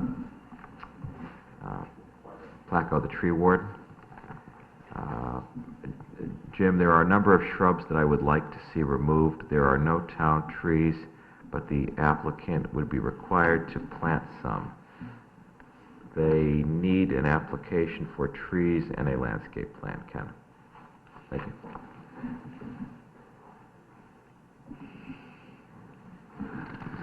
Just to address some of the other things in the, I don't know if it's a letter or correspondence that Mr. Andrew Deck supplied tonight that actually says it's from him and his wife, to go through some of the other areas. Mr. Galante has addressed basically the top 4 paragraphs, but then it says towards the bottom of the first page, as adjacent neighbors, we have 3 major concerns, including flooding and stormwater runoff, effects of blasting, and loss of privacy. And then it goes on to talk about some of those.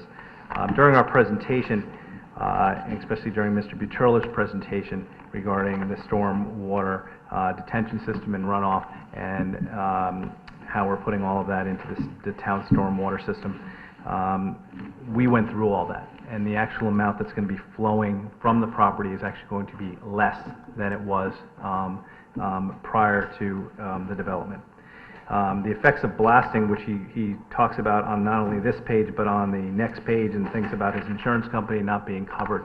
We've addressed that this evening as well in regards to the fact that there will not be blasting there, that there is no ledge that is going to interfere with our current plans for this project. And then the loss of privacy is not something that the regulations are concerned with, and we do not have to meet that. We are going to be keeping trees. We are going to be keeping, vegetation and boundaries. We are trying to make a normal house in a normal neighborhood, and it only makes sense for us to keep the trees that are healthy on the property. Is that correct, Mr. President? So, we're not looking to go out and buy brand new trees. We are trying to use the trees and the specimen trees and some of the shrubs and bushes on the property that will help make it look like a normal neighborhood and a normal piece of property, so that he can sell these individual houses and they look like a normal piece of property. Mr. Karp has arrived here tonight. One of the Miss Robin Pinkham Brady made comment earlier in regards to the fact that he was here talking about the houses being cousins and things like that. Just for the record, Mr. Karp did not speak tonight at all. I think what she's referring to is the original hearing that we did last year. And in that regard, these houses, as was talked about by his partner, Mr. Stone, these houses are going to be basically colonial houses. They are all going to be architecturally different. They do not want them to look the same and that they're a cookie cutter house and one house is exactly like the other. They're going to have different architectural features, different architectural designs, different roof lines, different windows. But yes, they're going to be designed and they're not all going to be the same, inside or out.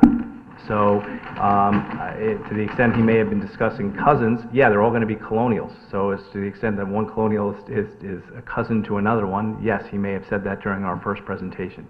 But I think we gave evidence tonight that we are trying to build high quality houses that are architecturally pleasing and that will sell fast, to be quite honest with you. In regards to some of Mr. Deck's other comments that he addresses within his write-up that has been submitted, he talks about there being his fear of water runoff and flooding on their property and increased water in his basement.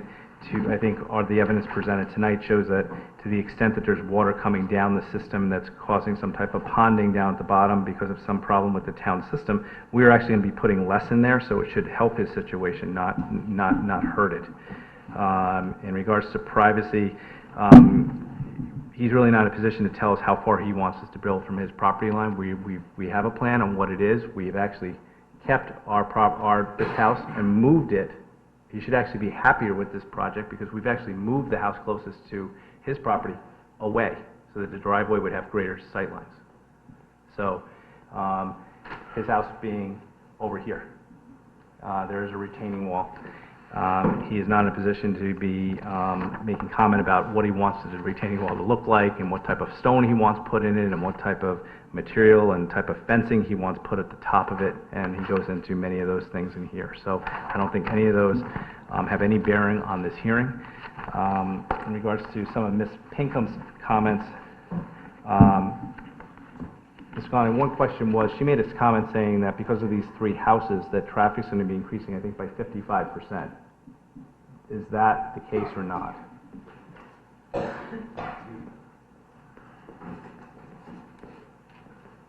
Mike Galante, Clark Associates. I'm not sure if you're referring to on an hourly basis or a daily basis. If you add, every house generates on the bookways 1 trip per hour. That doesn't mean your house may not have 2 or 3 cars, but they don't leave during a 1-hour period. Over a period of time in the morning, you may have 2 or 3 cars leaving that house. On an overall daily time, you may have 10 trips, 5 trips out, 5 trips back in. Is it 55% of which the traffic is on the road itself? It depends where you measure it, because every part of that road is a different volume as you pick up cars leaving driveways to leave the neighborhood. So I'm not sure if it's 55% or not. I'd have to check it. I don't know the answer. Development adds traffic, there's no doubt about it. And the road can handle that amount of The road traffic, can certainly, those 3 additional houses. the road can certainly handle 3 additional houses as far as traffic, absolutely. She also made comments that the property in the back should not be really counting towards our coverage. Clearly, as we all know, that is the case. Yes, it does slope back at certain points, but we believe these houses are properly designed, will have backyards, will have beautiful backyards that will be able to sell as normal single-family homes. And she stated that these houses would not blend with the character of the neighborhood, and I would highly contest that. I think these are going to be beautiful homes. They will match. They are all single-family homes that are 2 stories, and they will blend with the neighborhood. That is the goal of my client. They always try to, as you heard from Mr. Stone earlier, talk about how that is one of the requirements of what they do as a business. They try to blend their homes in. They do not want to be some albatross or some white elephant in the neighborhood. So they will be blending in. Further, the house that was just done at 92, which was also redone by the same builders, was a beautiful house when it was done and sold for $850,000. So it's they're in keeping with the neighborhood, and these houses are going to be similar type of houses. And they're you saw the designs yourself. They're not crazy style houses at all. So based on all of that, I heard no objection that would cause you to vote against this, because we still meet all of the requirements as we presented with evidence tonight of your subdivision regulations, and as such, you're in a position as where you, I believe, have to vote in favor of this. Is there any other questions for us, the applicant?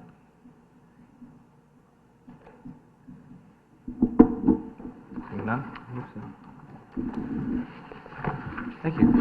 This will conclude the public hearing at 50 Chatham Road. And given the late hour, unless someone plans on making a motion that we take up the supplemental agenda this evening, seeing no such motion, we will stand in adjournment.